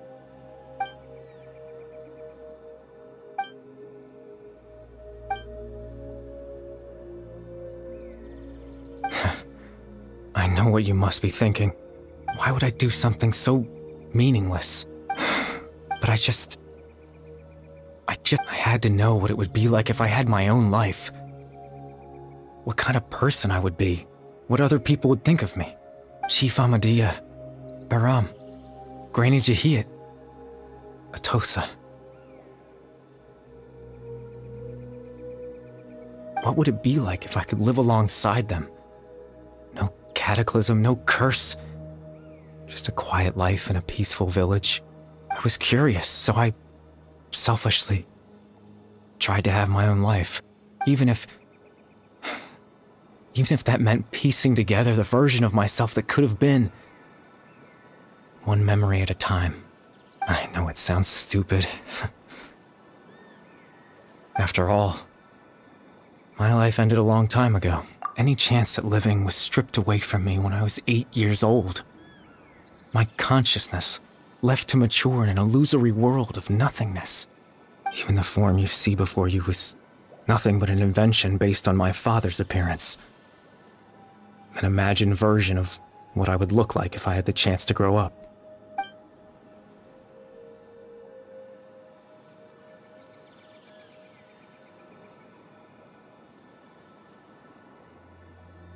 I know. But there's nothing I can do to make them find me. If I could exist in the real world, I would return without a second thought and surprise them with the suddenness of it all. But, well, that's not possible for me.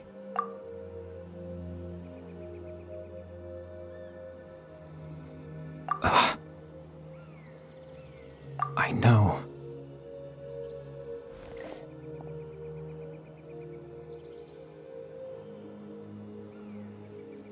Captain Dainsleif. Twilight Sword, you mean? No need to meet up with him. Things should already be settled on his end. Exactly.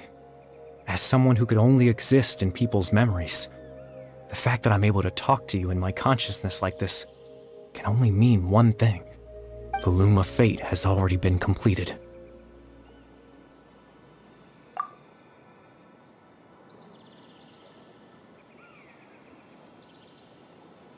No need to worry about Captain Dainsleif. He's absolutely fine. The only reason he lost the eye was because I happened to guess exactly what he was planning. Captain Dainsleif has had the eye inside his body this whole time, hasn't he? His plan was to lure the Abyss Order to a false location, capitalizing on their pursuit of the eye in order to have the chance to confront the princess. He would then hand the eye to you and tell you to take it away from that location. That way, Captain Dainsleif could accomplish his own goal and ensure the safety of the eye all at once. A very thorough plan. That's right, because in his mind, he had given it to you already.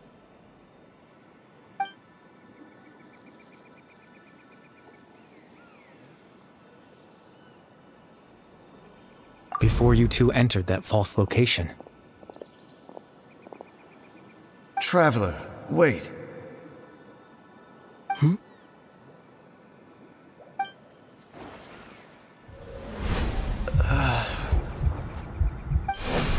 We've no time to lose.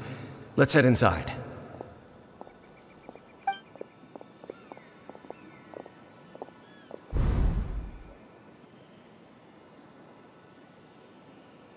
That was when I implanted the memory of him handing you the eye. Given the tense situation at that time, Captain Dainsleif failed to notice anything out of the ordinary, and took that memory to be real. I'm sorry, Traveler, but I needed the Loom of Fate to be completed. And to do that, we had to retrieve the eye.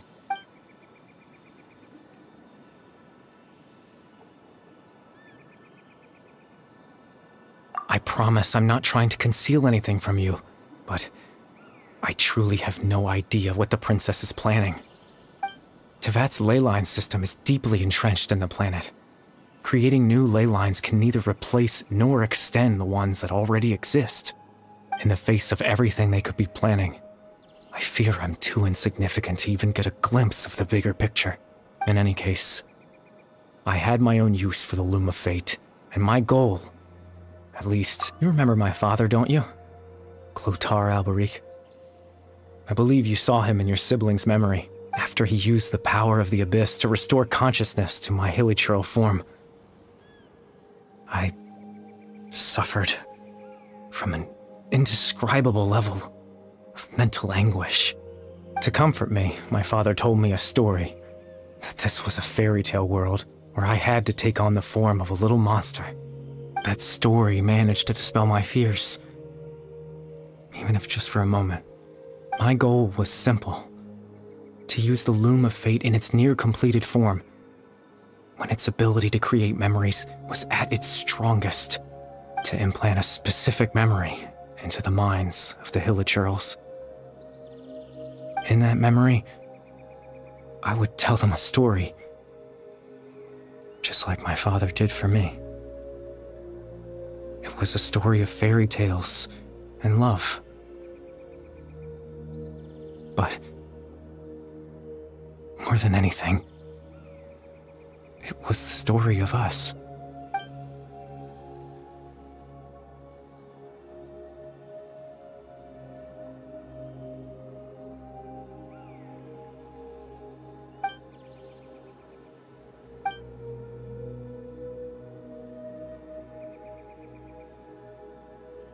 I can't change the world. Not when I lost the very right to exist within it. Implanting those memories, that was the most worthwhile thing I could offer. All that's left of my existence is a wisp of residual consciousness tied to the Loom of Fate. In truth, that trace of my consciousness should have dissipated long ago. My goal was the one thing that allowed me to hold on all this time. But now, the bedtime story is finished. And it's finally time to...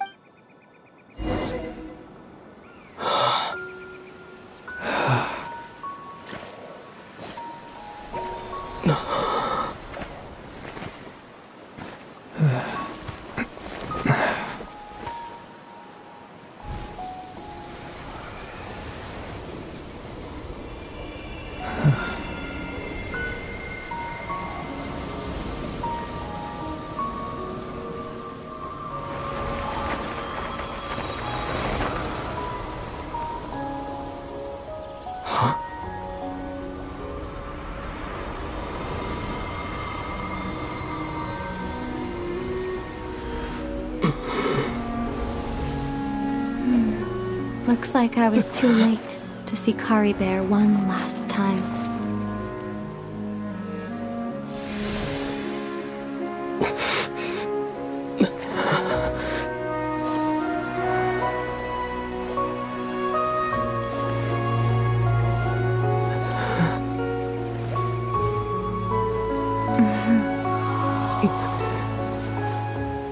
Kari Bear's consciousness is gone, and this space will soon disappear along with it. Neither of us belongs here. That's why we're not tangible. Were that not the case, I'd love to hug you too. Well, how about a conversation?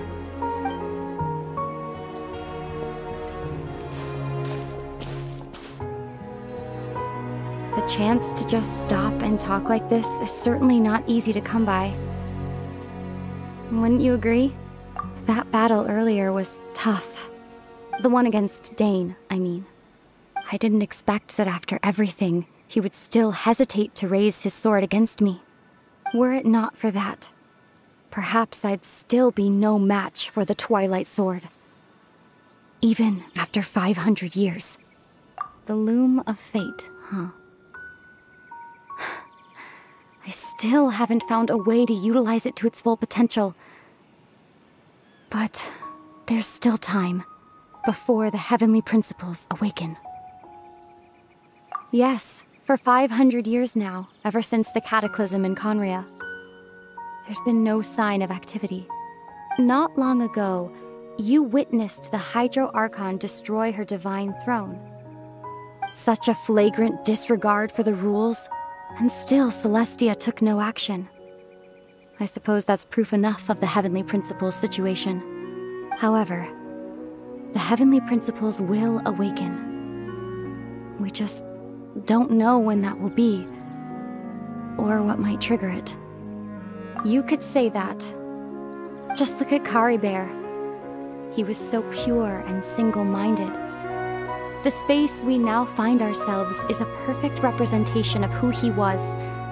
Quiet and peaceful. Even as a hilly churl, seeing the terrible sight within the mirror wasn't enough to taint his spirit. He brought comfort to the people of this world, even though he was denied the very right to be a part of it. So ask yourself this. Who was it that deprived him of that right to exist? Of course, that's only one example. My feelings about the Heavenly Principles are too complicated to explain in just a few words. Ether?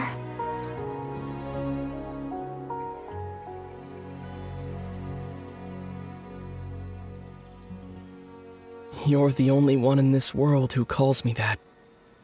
There's so much I wanted to ask you, but for some reason, I'm not interested in asking those questions right now. There's just one thing I have to ask. One thing I could never understand. Why? Why can't we continue our journey together?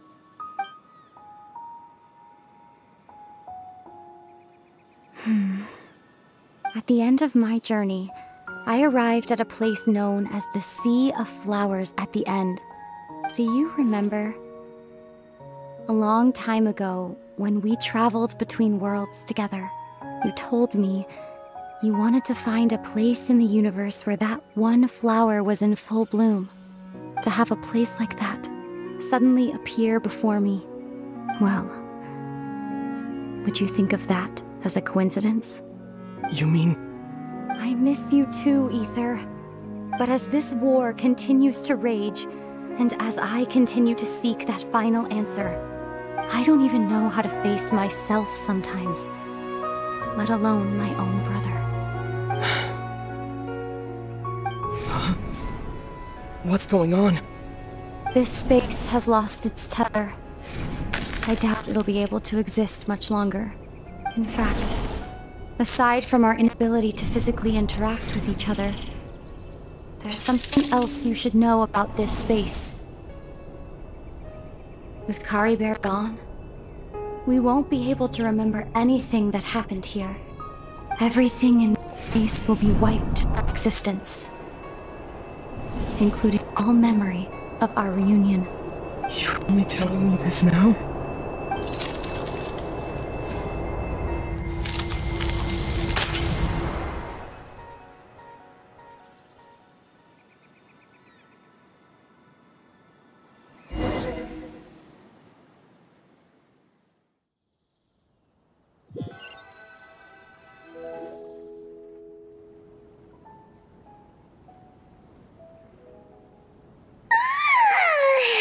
Still so sleepy. Paimon's head feels all fuzzy. Oh, Paimon woke up a little earlier than you, so Paimon will fill you in. The villagers said that they saw us sleeping near the village yesterday. They couldn't wake us up no matter how hard they tried, so they decided to just bring us back here. Oh, and Dane came by just now. It looked like he was injured. He didn't say anything, though. Just made sure that you were alright and left. Kinda seemed like he had a lot on his mind, but that's Dane for ya. Let's think for a second. We were in that memory, and we saw that guy you called Kari Bear. He was the missing villager that we've been trying to find, right? And after that, Paimon doesn't remember what happened. Wait, yep.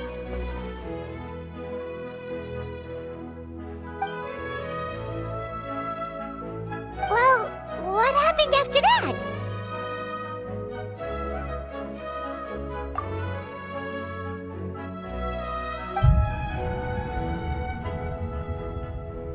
Ah, there you are. Sleep well? Bayram, you sure seem happy. Did something good happen? Something good? Huh. Wasn't anything good or bad, I'd say. It's just that, well, the village organized another search party yesterday. It didn't feel right to leave all the searching to the adventurers. So there we were, searching away, when suddenly this one guy said it all came back to him. According to him, one day around dusk, he was passing by this one tree outside the village, and he saw our missing villager. There he was, sleeping under that tree all by himself. His parents came a little later to wake him up, and they all left together. They looked like quite a happy family, apparently. And after that, well, we all started to feel like that really is what happened. Kind of strange that we forgot all about it for so long. Oh, and we also remembered his name, Kari Bear. Now, that's not a name you hear every day. Would have been helpful if we remembered it sooner. Well, I hope he's happy wherever he is, and we're all relieved now that we know what happened.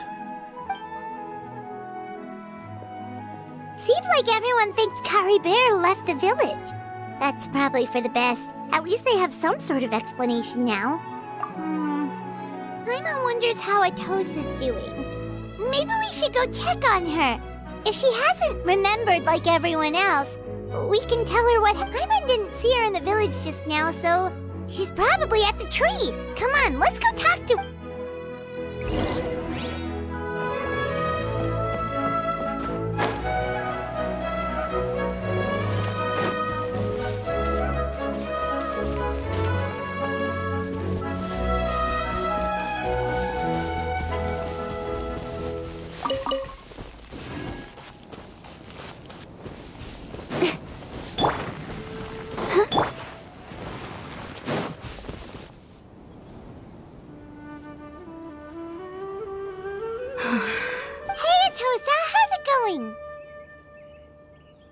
Oh, it's you two. I was just about to go looking for you. I wanted to thank you. I was part of the search party, so I remembered what happened to Kari Bear now. Honestly, I just can't believe I forgot something so important.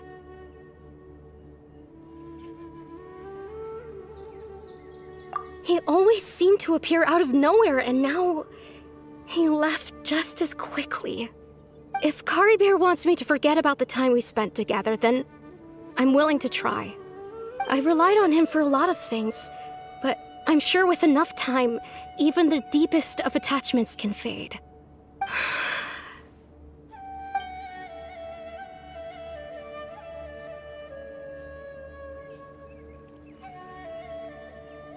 Okay, I'll admit. I'm just putting on a brave face. I was dumped, wasn't I?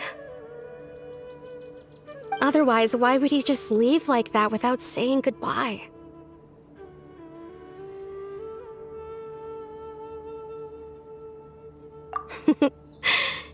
You don't need to comfort me. I'll be okay. It's just like Kari Bear said. It's the things we overcome that make life more precious. And you know, if he has a heart, maybe he'll come back and see me one day. Anyway, thanks for all your hard work, you two. I promised I'd help Granny Jahiet with something, so I should head back. Goodbye. Well, that should be it, right? Everyone's lives can go back to normal now. Oh, right! Weren't you about to tell Paimon what happened after your conversation with Kari Bear?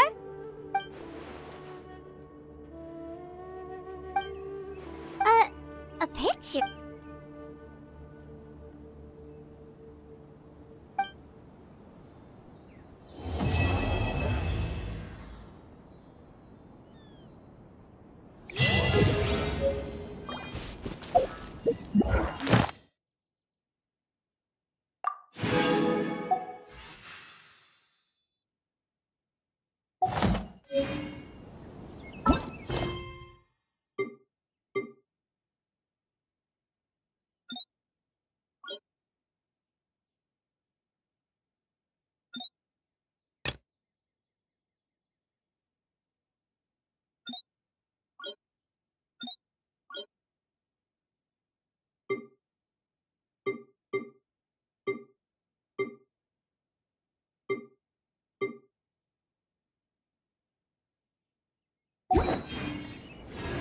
In adventuring at...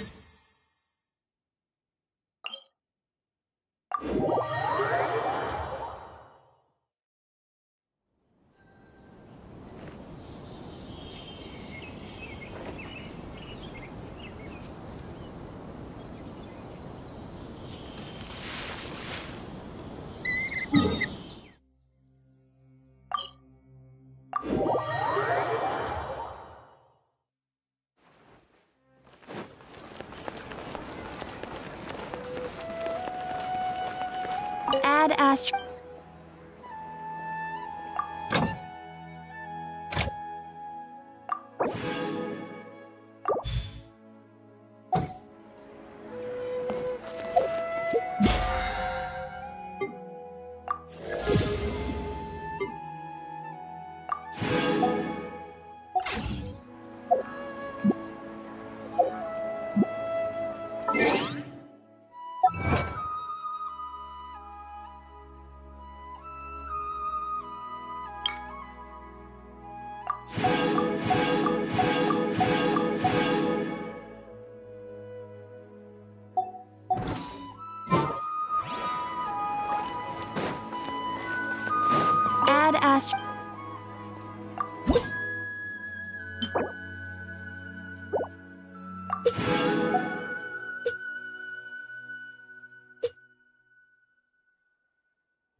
floating around it. Paimon can't do that! Well, you're the one with the sword anyway, you do it! Still, why is it so empty here apart from that house? Oh, wait a second, what is that?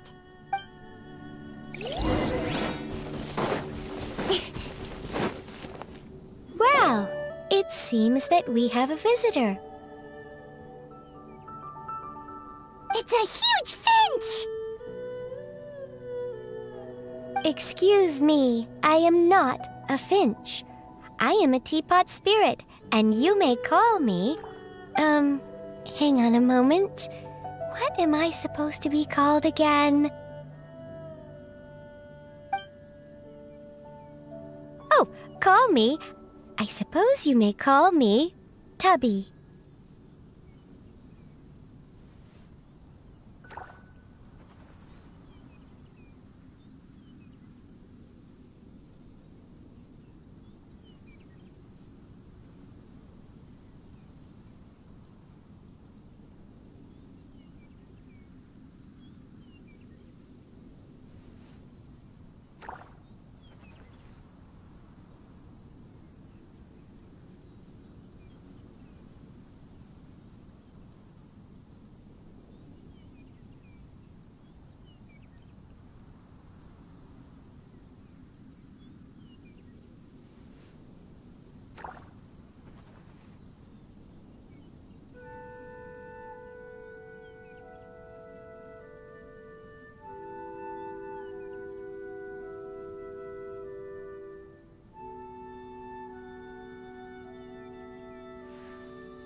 So you're the little helper Madam Ping mentioned? Madam Ping? Oh, you must mean Ping. Yes, she did summon me here. She told me much about you. You may leave all matters regarding the upkeep of this realm to me. Your journey may be far from over, but at least this way, though it is the Adepti who create realms such as this, they generally do not have the time of day to attend to the banal matter of their maintenance. Thus, we teapot spirits were created to help guard their realms and manage their affairs. You may consider me a butler, if you will. Now, allow me to explain this realm to you. Have you any blueprints on you? Specifically, blueprints with beautiful rooms, chairs, and the like. As long as you have a blueprint, you can refashion this realm however you please. Blueprints? Oh, that's right! Granny handed us some when she gave us the teapot, didn't she? Let's take them out and have a look.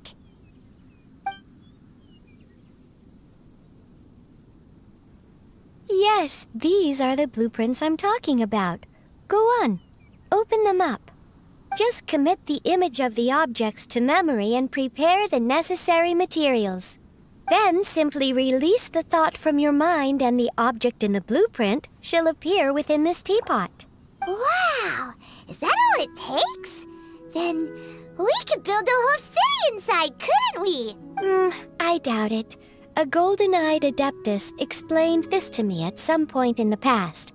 He said that even though subspace creation is a product of adeptal power, even that has its limits. This world is not a true one, after all. It provides merely a moment of brief respite from the mortal realm, not a means of escaping it entirely. A golden-eyed adeptus? I hardly remember myself. What's more, I have never seen that adeptus again since. Well, let's not dwell on that.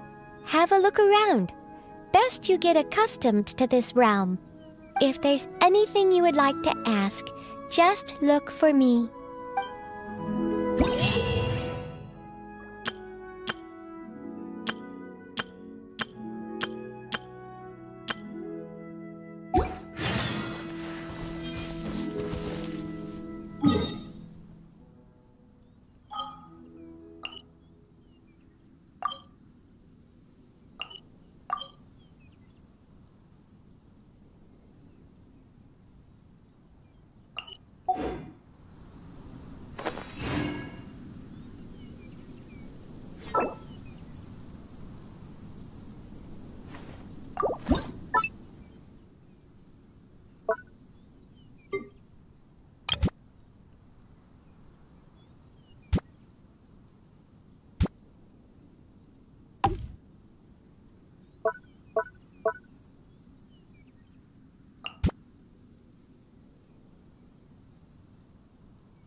enough procrastinating. Let's go.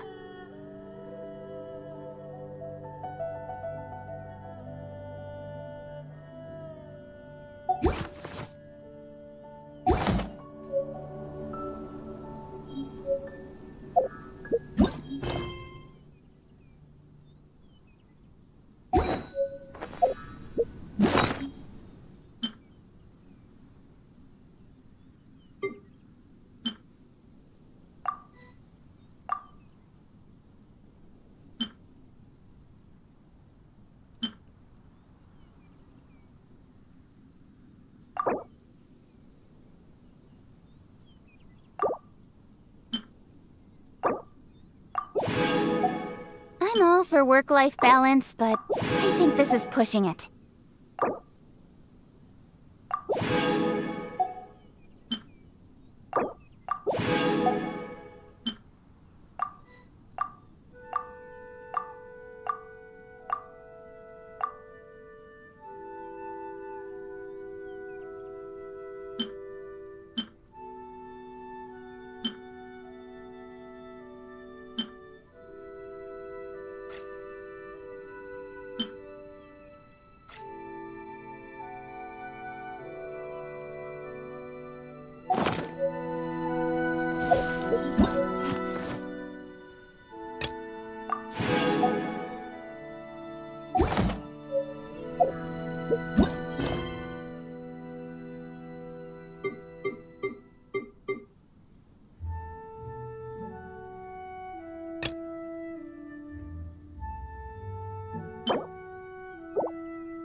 The one before you is known as Jade Seeker.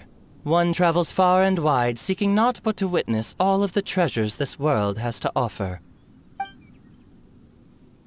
Ah, encounters with fine treasures cannot be forced.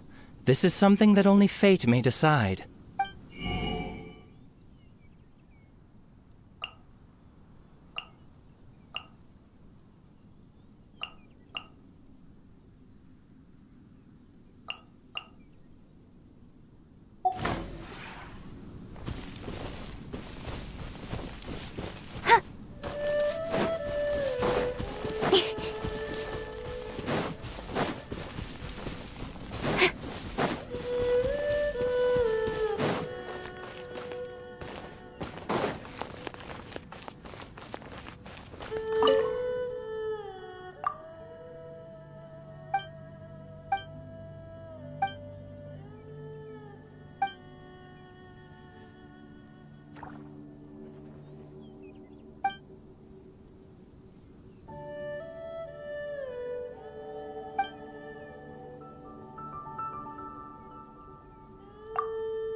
not used to the place at the moment, but once you've materialized enough rooms and furniture through subspace creation...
If you ever...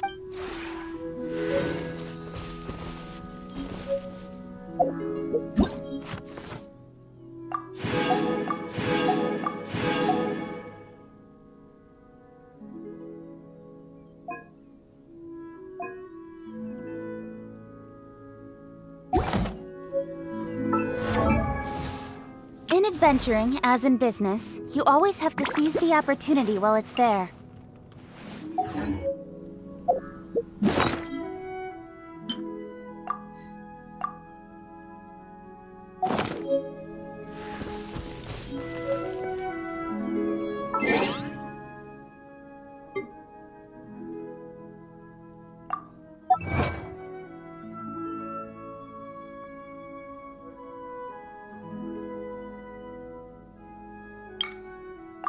I'm all for work-life balance, but I think this is pushing it.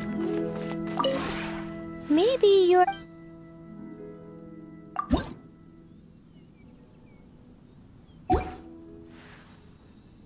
If you ever have...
later.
Traveler, anything interesting you wanna... Morning! Oh,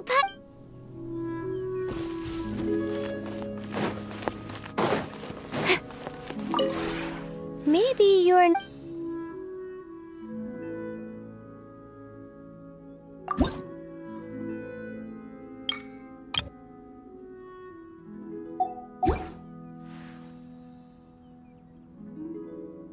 If you ever have it...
Wait, the person drinking tea over there. Isn't that Yelan? Oh, looks like she's having some kind of tea party with friends. We're just in time. Aren't we gonna go say hi? Well, Officer Edler, after all that work, I think we've got them this time. Might take a few days to wrap up things in the field. In the meantime, I think you've earned yourself a break. Much appreciated, Miss Yelan. This case really took it out of me. 13 strongholds. One thieving weasel after another. We rounded up so many people, you almost start to hope a few were innocent, just to balance it out. I'm just glad we finally took down these crooks. Anyway, I'm gonna drop in on that old classmate of mine in Chaoying Village and reminisce about old times. Don't forget to take some tea and dim sum back to your friends at the Maison Gardiennage.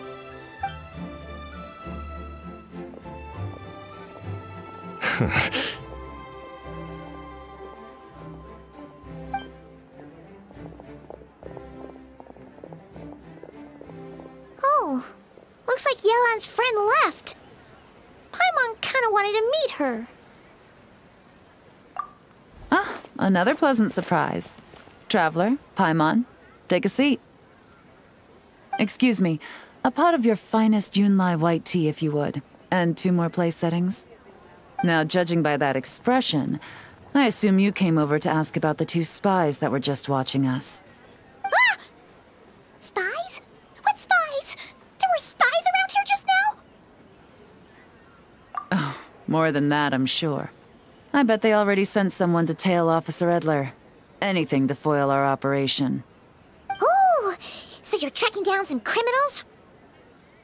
They've got some nerve spying on you like that. Pretty bold if you ask Paimon. Well, those tend to be the kinds of cases that cross my desk. If I could leave it to someone else, I would. I could have been on vacation right now.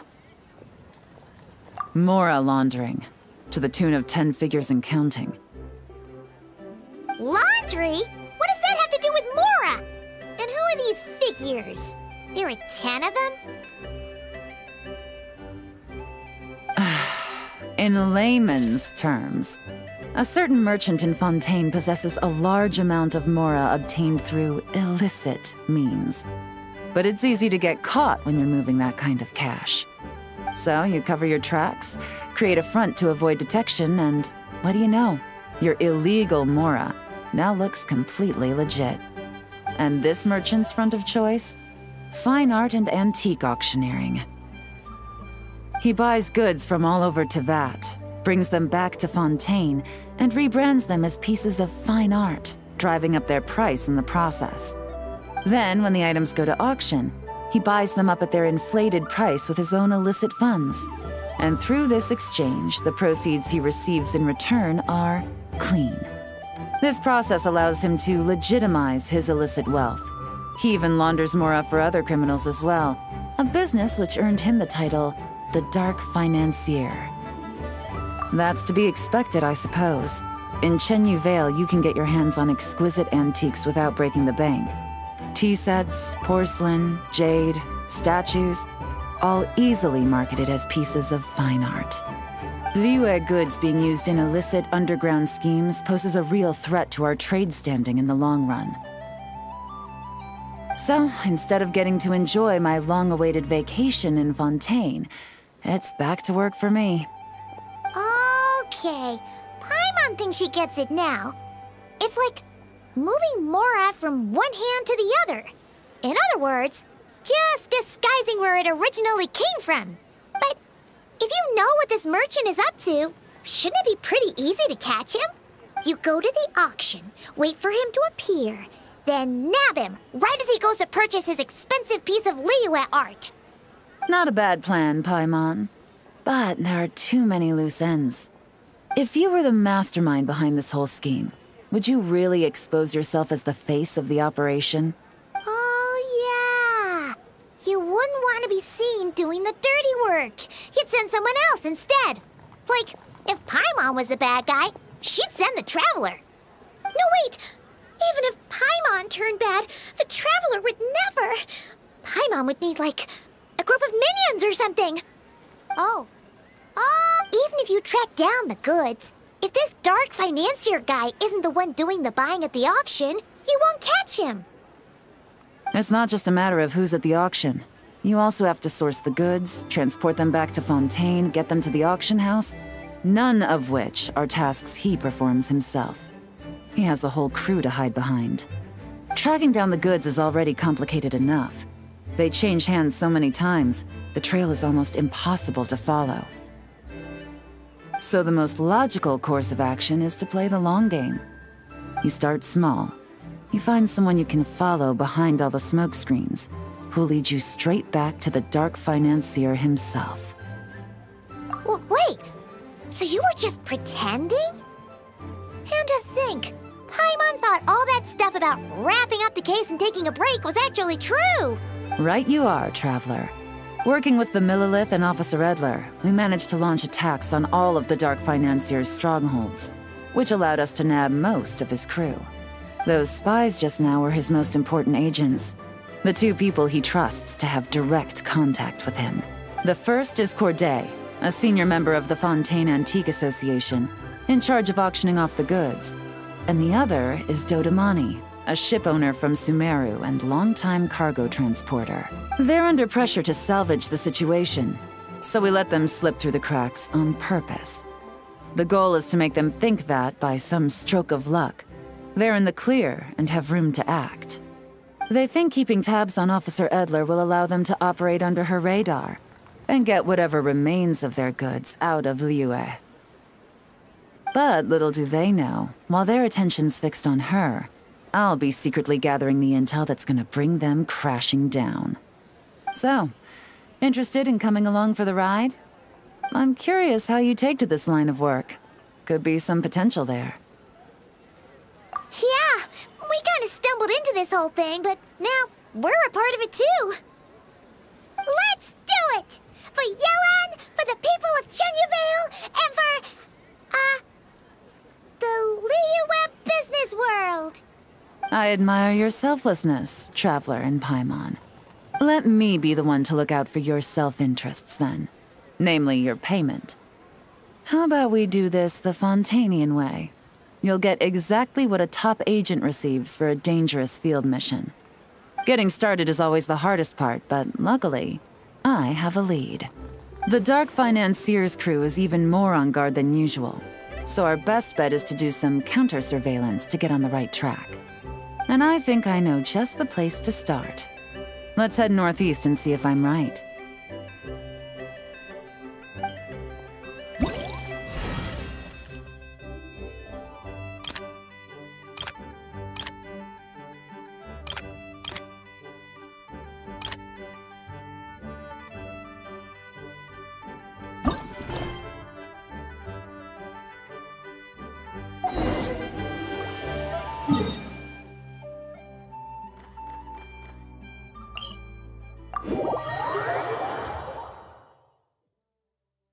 Quite a downpour.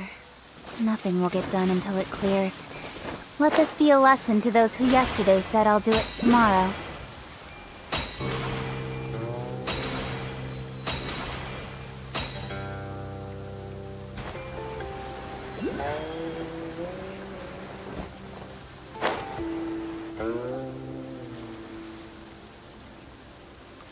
All right, let's start our investigation here.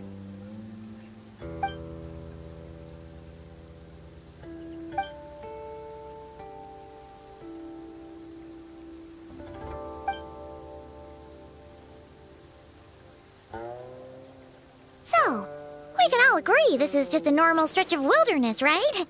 Paimon doesn't see any bad guys to Well, it didn't take long for you to understand our role here, Traveler. Thinking like a top agent already. Impressive. Like I said, we need to start small.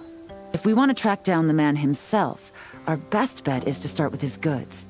So right now, finding his stock is our #1 priority. And to do that, locating his hidden stronghold is imperative. Which brings us to why we're here. Pretty good vantage point from up here, don't you think? Huh, guess so. Paimon can see the port of Elon Wharf, the boats in the distance, and some kind of tower. What's that for? It's a lighthouse. The Millilith use it to monitor the situation at sea. In addition, the flashing of the light can also serve as a means of communication. Oh, let's hear it. Not too far off at all, Traveler. The Millilith maintain an impeccable level of security in Shenyu Vale through consistent patrolling. This location offers a perfect vantage point to observe their lighthouse signals and deduce their patterns of behavior, which is a huge help if you need to move goods under the radar. So we should be able to find traces of the Dark Financier's scouts in this area. Oh, okay. Paimon doesn't quite follow, but she'll take your word for it. It's simple. Just take this forensic imaging device and investigate the surrounding area. As long as we're meticulous, I'm positive we'll find something.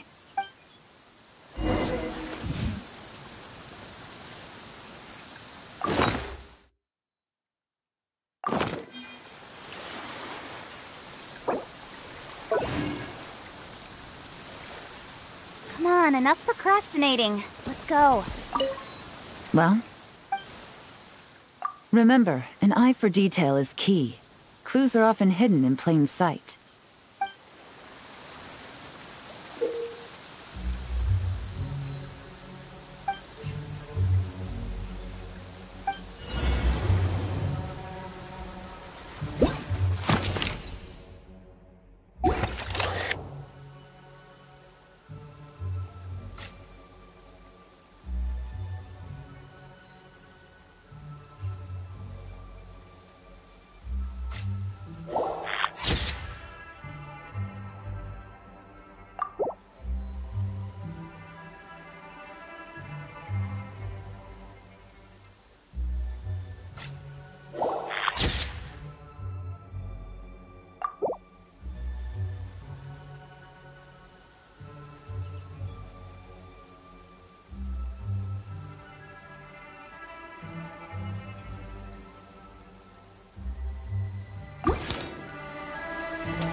some good finds.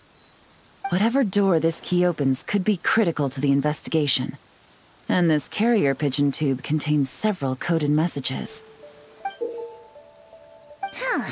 So there really is evidence around here. It's like these guys aren't even afraid of getting caught. What if the Millilith noticed them spying and decided to investigate? These objects suggest the Dark Financier scouts were likely disguised as fishermen. People like that are trained not to crack under pressure. All they'd need to do is come up with a believable excuse, like needing a place to rest. The Millilith can't investigate or apprehend a civilian without probable cause. Ugh. Paimon can just see their smug faces getting away with something like that. Not to mention, the traces on these objects are fresh, which means the scout here is still active and wasn't among those caught by Officer Edler. So we need to stay vigilant. We can't let them know we're still on their tail. I had a hunch this area was being used as a lookout, and I was right. But that still leaves the question of where the goods are hidden. Any ideas?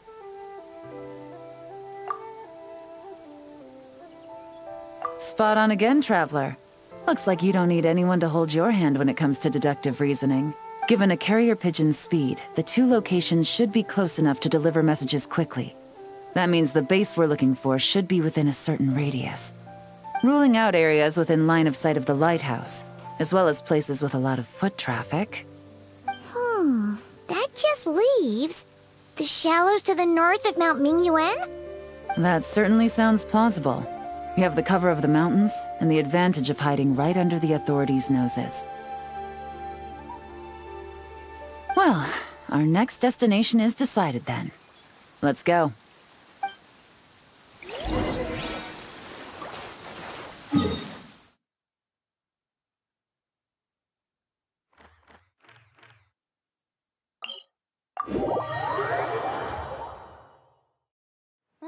The sun is out.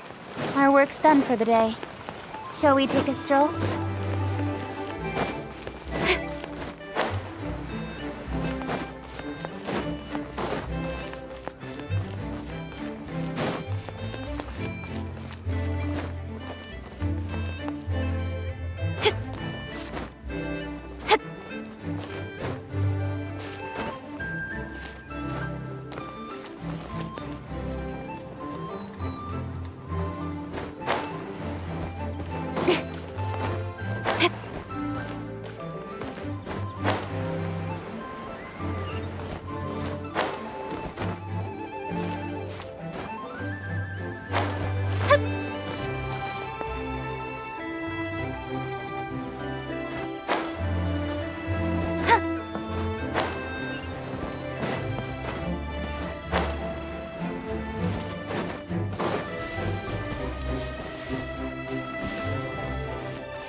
Nothing out of the ordinary here, either. That's right. No detail is too small to investigate. I believe in you.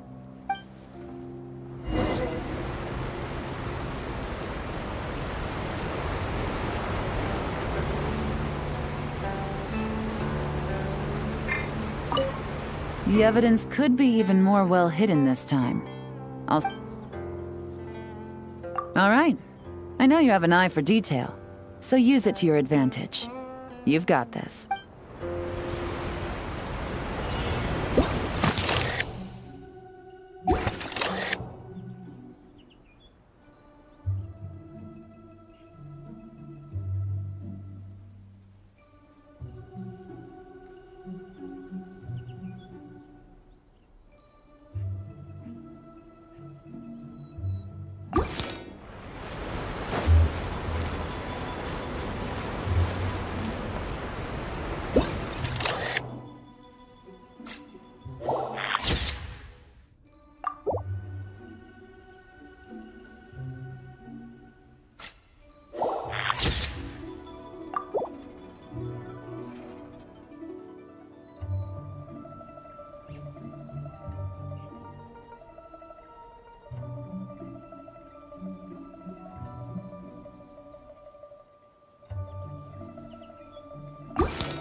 Definitely wasn't easy to find.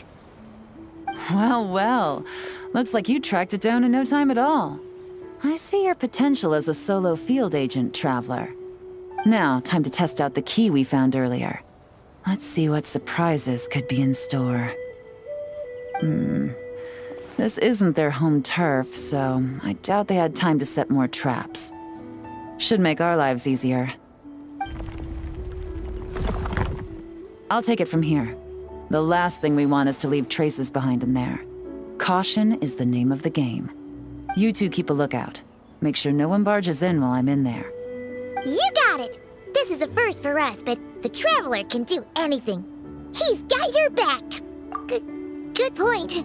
Yelan doesn't make mistakes like that.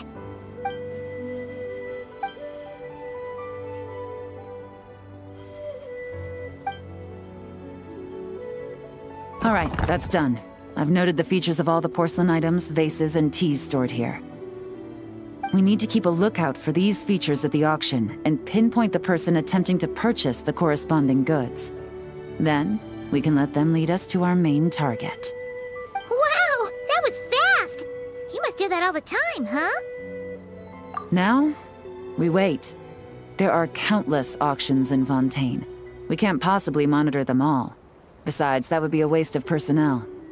I'll continue to conduct surveillance in the area, keep tabs on the situation, and attempt to decipher their coded messages. Once his two lackeys move the goods, we can shift our focus to the upcoming auction. And then, we'll have somewhere to start. Got it! All we can do now is wait. Wait, and then follow them straight to the guy behind this whole thing so we can give him the old 1-2 punch! This whole time, Officer Edler has been leading her two stalkers on a wild goose chase around Chaoying Village. Once they decide it was all a waste of time, it's her turn to tail them instead. Not to mention our operation has already put them under extreme pressure. We've forced their hand. I doubt they'll last more than 2 days before making a move. So let's meet back up at Yilong Wharf in 2 days. Find me near the harbor.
Ready when you are.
Ah, takes me right back to the Night Warden Wars.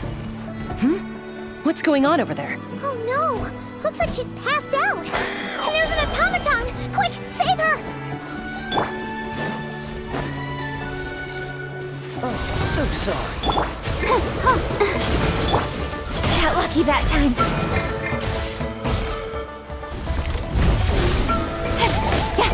Don't blink! Freeze!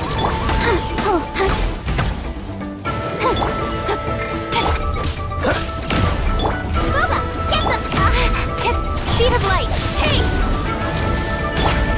Let's dance. Go, Barb. Incoming.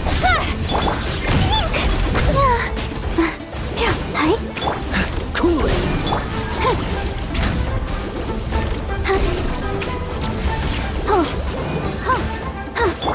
Don't blink! Nice and spicy!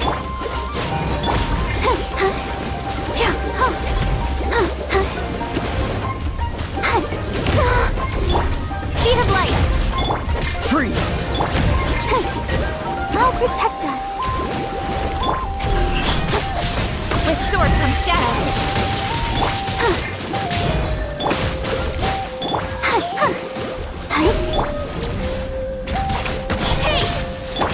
Dodge this!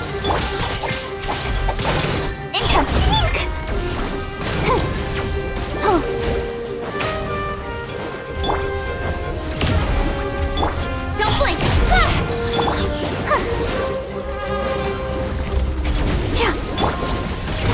Speed of light! Hey! Cut to the chase!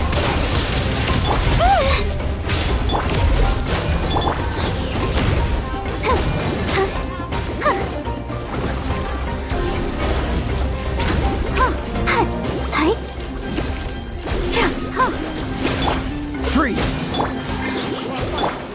Don't blink! Out of the frying pan! Hey!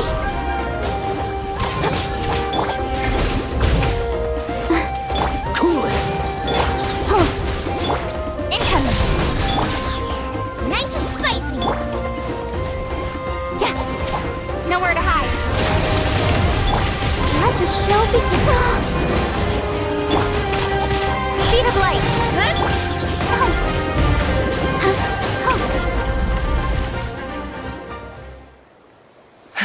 Aoife, how's it looking? Is she badly hurt? Hard to say. You might want to see this for yourselves. A vet treating a human is one thing, but I'm not sure I'm qualified for this. You call that a human? Bro! Whoa, okay. She's a machine? A machine built to look like a human, I guess. Is this a new model of automaton? Return home. She spoke! Paimon? Traveler? What? You heard that too, right? Oh, take a look at this. I found it on the ground next to her. See the picture on top? That's you guys, right? Really? Wait, a blonde person with a white balloon? That can't be right! You bet, bro! There's also a cipher disk on it. I guess it needs a code to unlock it. We have 2 gunslingers here. Can't we just blast it open? Yeah, I wouldn't risk it. I've seen the Scions of the Canopy use similar devices when they're sending confidential messages. If you put in the wrong code or try to open it by force, it triggers a self-destruct mechanism inside. Sure looks that way. Question is, who's the messenger? So, we gotta revive a high-tech humanoid and crack open a cryptex. I only know one person with that kind of expertise. Shall we? Sounds like a plan! Time to head to the Children of Echoes and find Shilonen! You bet, bro!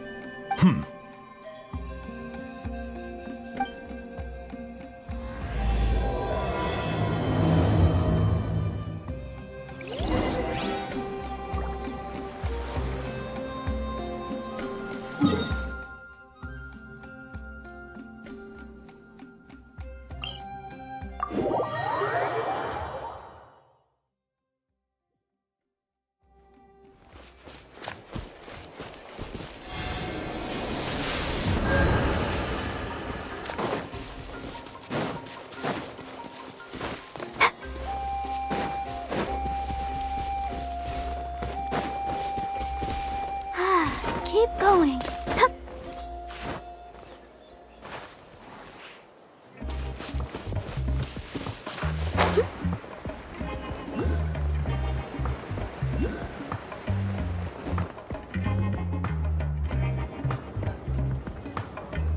Do you know if Shilonen is... Oh, you're up.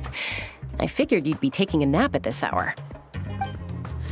Oh, yeah, perfect. First Mawika, now Chaska. Did you come all this way just to make fun of me? Whoa, what a mess! You, looking for something? Well, I have those secret source automatons to thank for all this. Mawika wants me to come up with a solution. It's like she thinks I'm a miracle worker or something. But I'm not, so to make up for the difference, I've been spending all day sifting through documentation. Anyway, what about you guys, huh? What curveball have you come to throw at me today? Well, Hold up. Is she a robot? We picked her up on the beach near the Flower Feather clan, along with this cryptex. Seems like a message intended for the Traveler. A cryptex? Huh. Still in one piece. I'm surprised you didn't try to blast it open.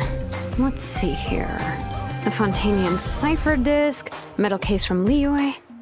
Looks like this was cobbled together from spare parts, although the inner workings are pretty intricately designed. It's a good thing you didn't try and brute force it.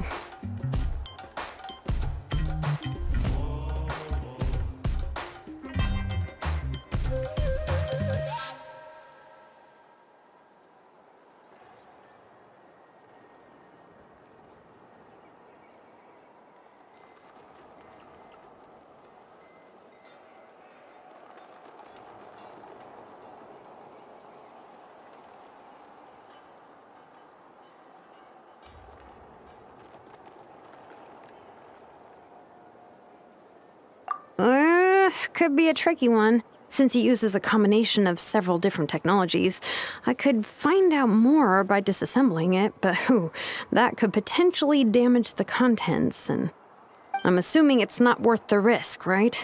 Must be a pretty important message if this is how they chose to transport it. The only other option is to get our messenger to tell us the code. Is that doable? Can you wake her up? Well, the device in her chest looks pretty similar to the core you'd find on a secret source automaton, but the other components, I've never seen anything like them in Natlan before. I'll see what I can do. Hang tight for a minute.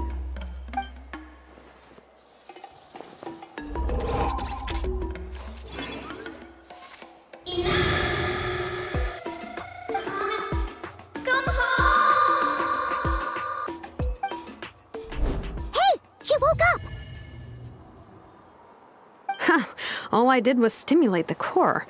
I did not expect that to work. White. Flying object. Blonde. Traveler. Traveler. Paimon? Wow. You recognize us? Task in progress. Deliver message to Traveler and White Flying Companion. Message location confirmed. Status delivered. You're pretty smart for a robot. Can you tell us the code for the message? Code? Oh, maybe not so smart after all. A code?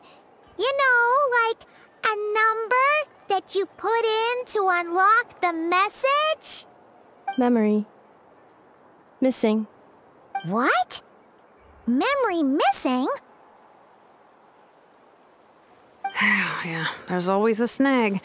Is there anything else you do remember, besides these two? Name. Memory missing. Oh, not again! Why would her memories be missing? Can robots even get amnesia? You said something about returning home earlier. Where's home for you? Any memories about that? Return home. Task in progress. Memory missing. Oh, so that's it then. Her memories are gone for good? Not necessarily. Judging by her reaction, it's possible that her memory integrity isn't compromised, just locked behind an isolation mechanism. Yeah, but what does that mean for us, though? In words we can understand. It means she hasn't lost her memories. They're in there somewhere, she just can't access them right now. Like, when you know something, but the harder you try to remember it, the more it gives you a headache.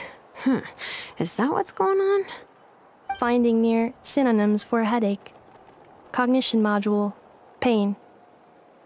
Correct. Robots can feel pain, too? Well, pain can be a useful parameter.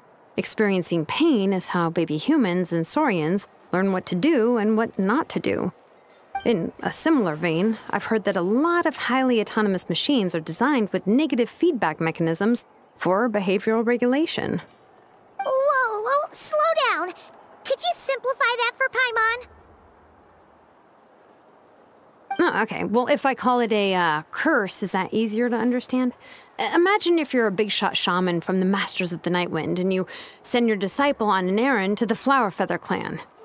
To stop him from treating it like a vacation, you might put a curse on him that causes a physical and mental breakdown if he strays from the right path. That way, you can be sure he'll stick to the straight and narrow and won't go frolicking off. Jeez. Sounds like the horror story version of Granny Eastly that parents tell their kids about. The point is, manufacturers often hardwire restrictions like this into autonomous machines to make sure they operate as intended.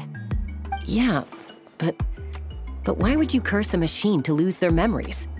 What purpose could that possibly serve? In her case, all it's done is make it harder for her to complete her tasks. Task failed. Sincere apologies. Well, without knowing the exact details of the curse, it's anyone's guess. It seems you responded to the phrase return home. How about we keep talking and see if any other keywords trigger something for you? Sure. I'm alright. I have assessed the pain level as tolerable. I must complete my task. Hey, Traveler, have you ever seen a humanoid machine like this? Anywhere else you've been? Ah, of course.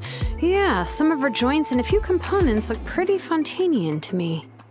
Fontaine. They make good pastries there. Hey!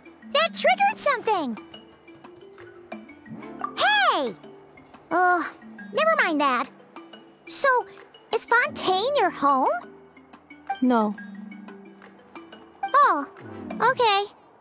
Well, that's one promising lead nipped in the bud. You mean her hairpiece? Oh yeah, I think I know what you mean. What do they call them in Mondstadt again? Mondstadt. The maids there are very hardworking. That's it! A maid! Although, as far as Paimon's aware, the maids in Mondstadt are all fully human. A maid. Okay, that would explain a lot of the internal design choices. So, you're from Mondstadt then? No. How come she responds so much faster when the answer is no? Natlanese core, Fontainian joints, Mondstadt hairpiece. Maybe no single nation is her home. She's just like the Cryptex in that sense. A mishmash of parts from all over the world. In that case, where exactly is home to you? Is it where you were built? Where you live most of the time? Or a place you can always come back to? Home is just home, isn't it? Okay. Feels like this is getting us nowhere. Any other ideas, Shilonen? How do we get her memories back? If her cognition is impaired, maybe her body is the place to look. I found a lot of interesting things when I was examining her just now. Do you remember this little robot? Apparently, you were together when they found you on the beach.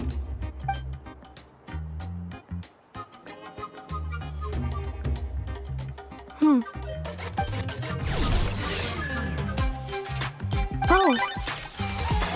Nice. So you remember how to switch it on. Now, could you try doing something similar to your right arm?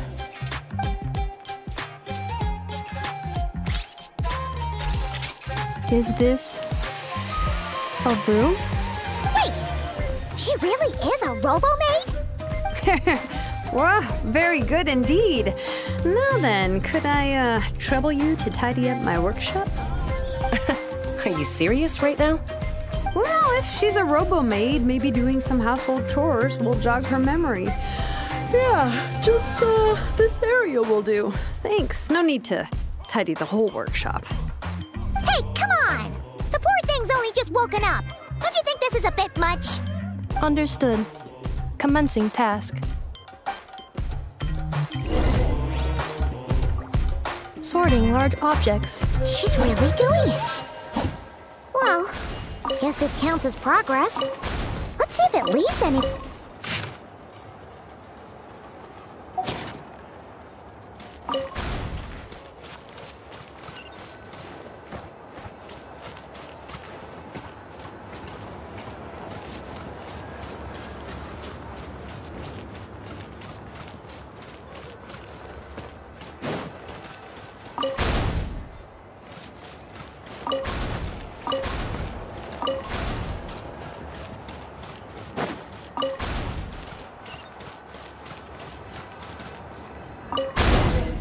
Installation chamber deployed.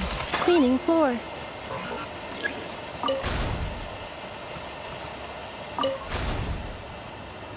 Accelerating.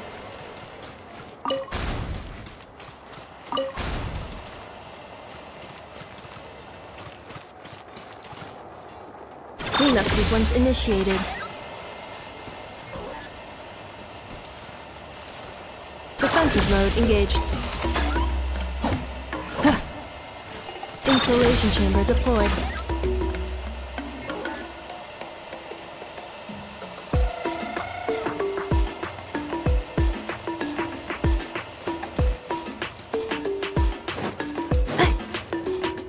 Cleanup sequence initiated. Defensive mode engaged.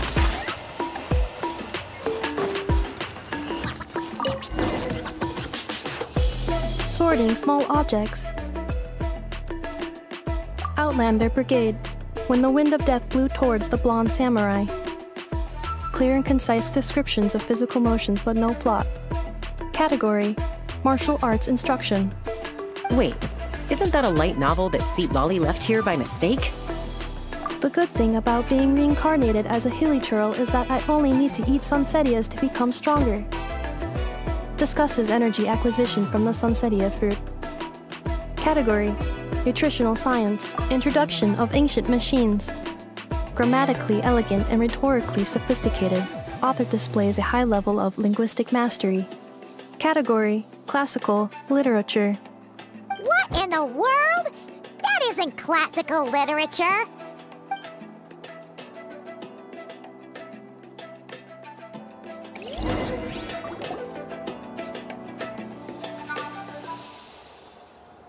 She's finally done. Huh? Is that a woven scroll down there? Oh, looks a little dirty. Could you clean it up?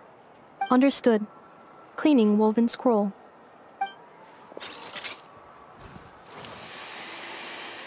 Wow, it's like it's brand new. Hey, this looks like someone from the Children of Echoes. Shilonen, is this a relative of yours? Oh, a relative? No. That's Ishkik, ancient name Baraka, founder of the Children of Echoes and one of the 6 heroes. Wait, Baraka?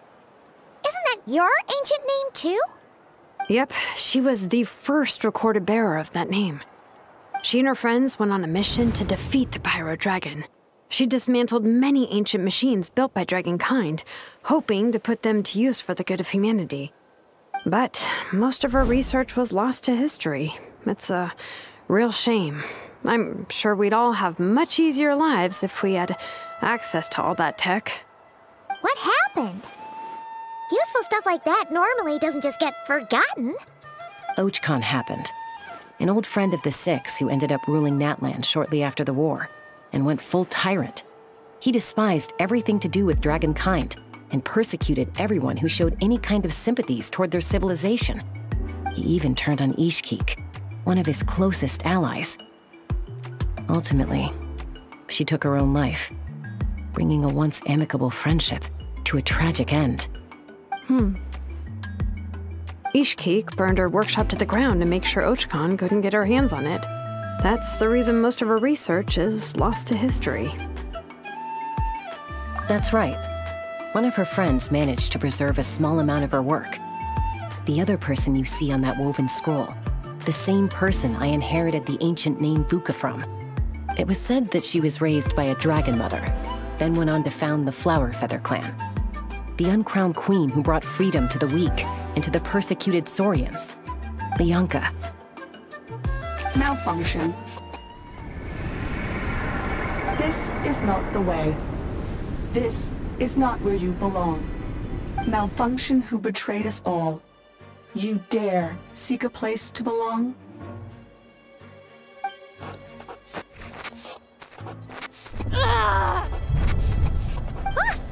What's wrong? Are you okay? Stay back!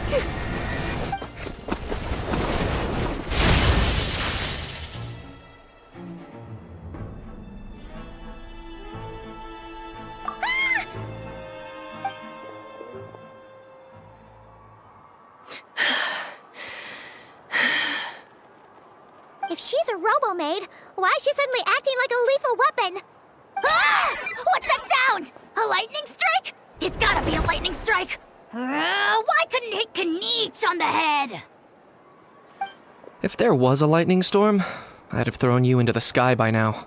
Aoife mentioned that you'd brought a humanoid machine to the Children of Echoes. I'm working a job at the moment, and the description was a good match for my target. Humanoid machine. Looks like a maid. Highly destructive. Yeah, this is my target, all right. Wait! Kniech! Just hold off for a second! A group of merchants tasked me with locating their missing travel companion. They should be here soon. Want to come and meet them? Huh? What did you think I was about to do? Not every job I take on is a hunt, you know.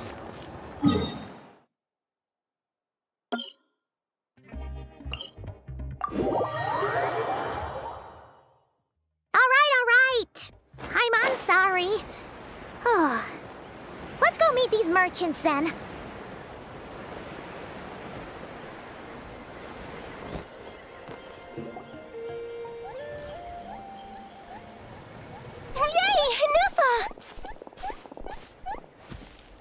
Nefa?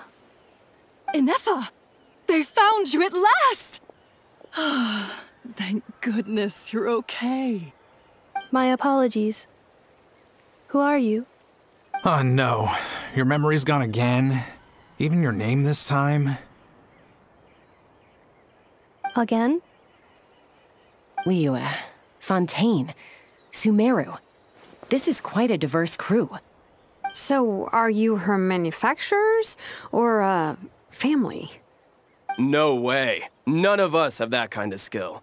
She's Aino's handiwork. Aino?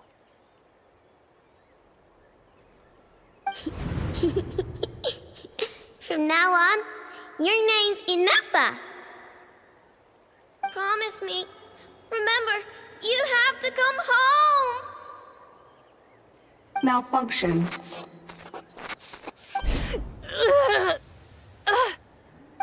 Inefa! Are you okay? Looks like she's getting worse. Is this all our fault? Can you guys tell us what all this is about? Where are you from? And what's wrong with with Inefa? So sorry. I should have introduced myself. My name's Joachine, and I'm a merchant. This is my wife and daughter, and the rest are friends of the family. We're all from Nodcry. Nodcry? Wouldn't have been my first guess. How'd you all meet exactly? That's the thing about Nodcry. It kind of brings together the drifters from all over the world. Yeah, we're all merchants who ended up finding our feet in Nasha Town. Nodcry. It was going okay until all the trouble started. Trouble? The Fatui. They came down from the north.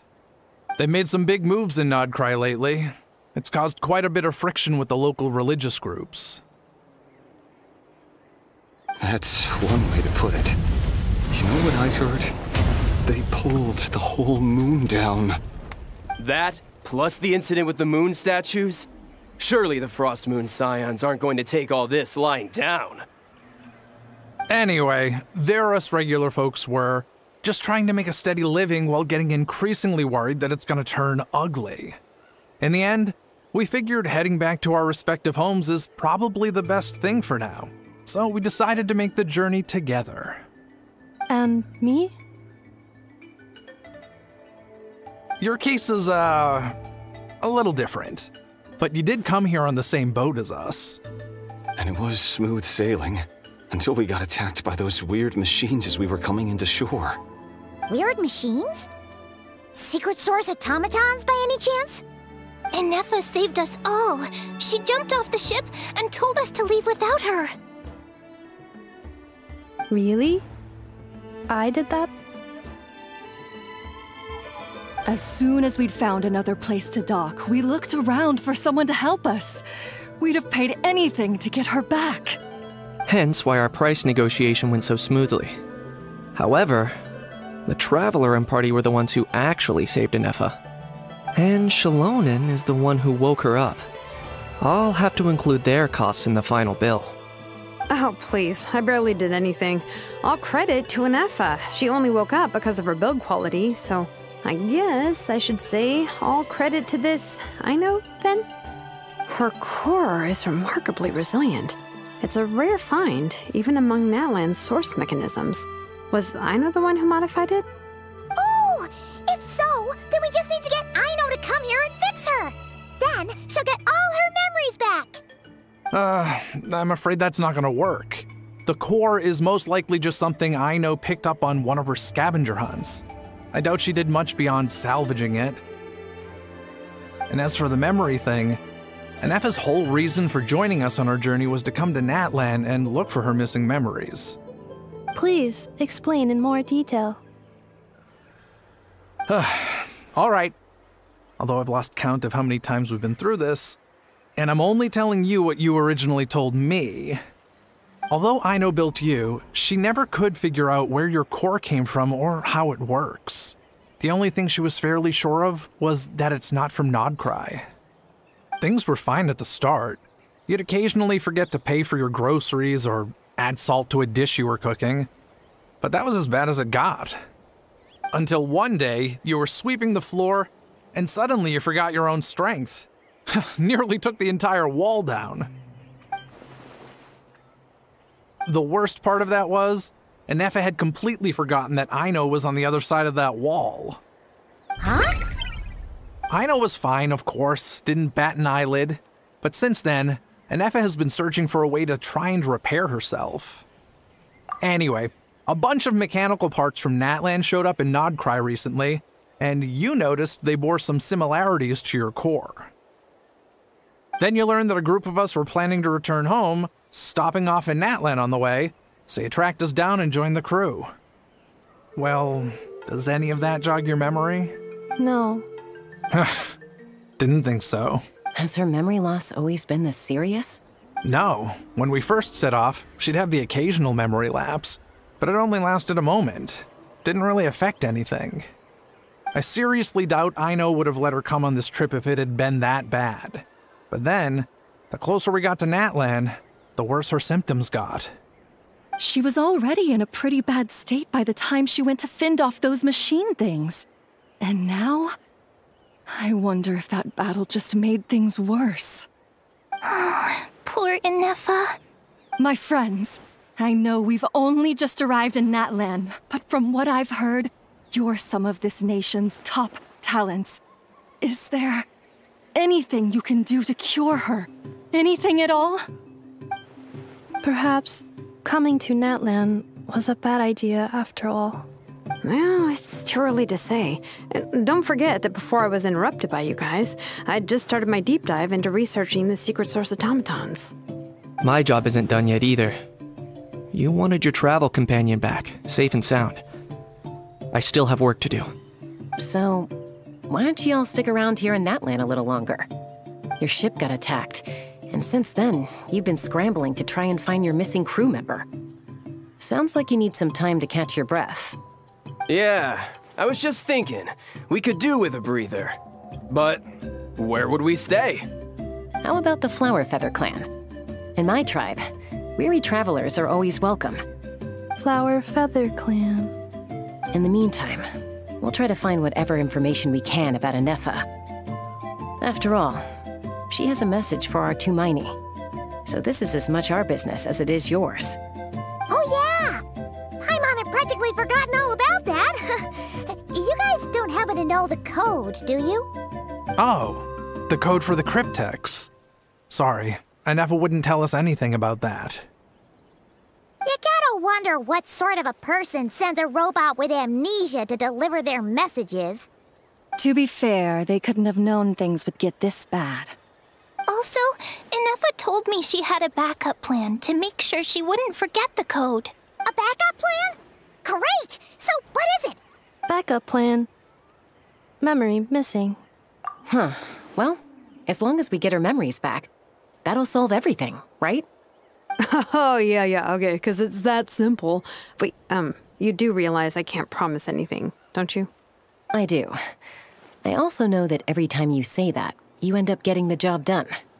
I'm gonna get in touch with some other people who might be able to help us. Tumaini, Paimon. See you around. Bye, Kanich! Oh, and bye, Ahau. Actually, that's weird. Why is Ahau so quiet today?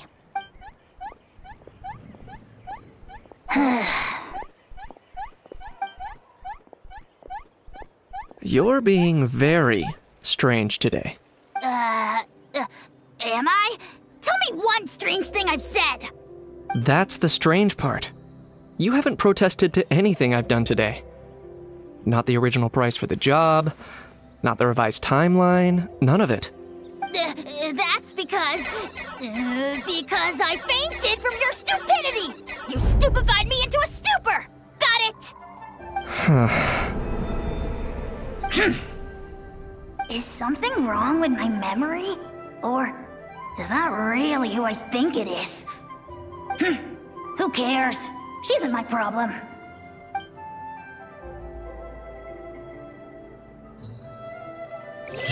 The last few days really flew by.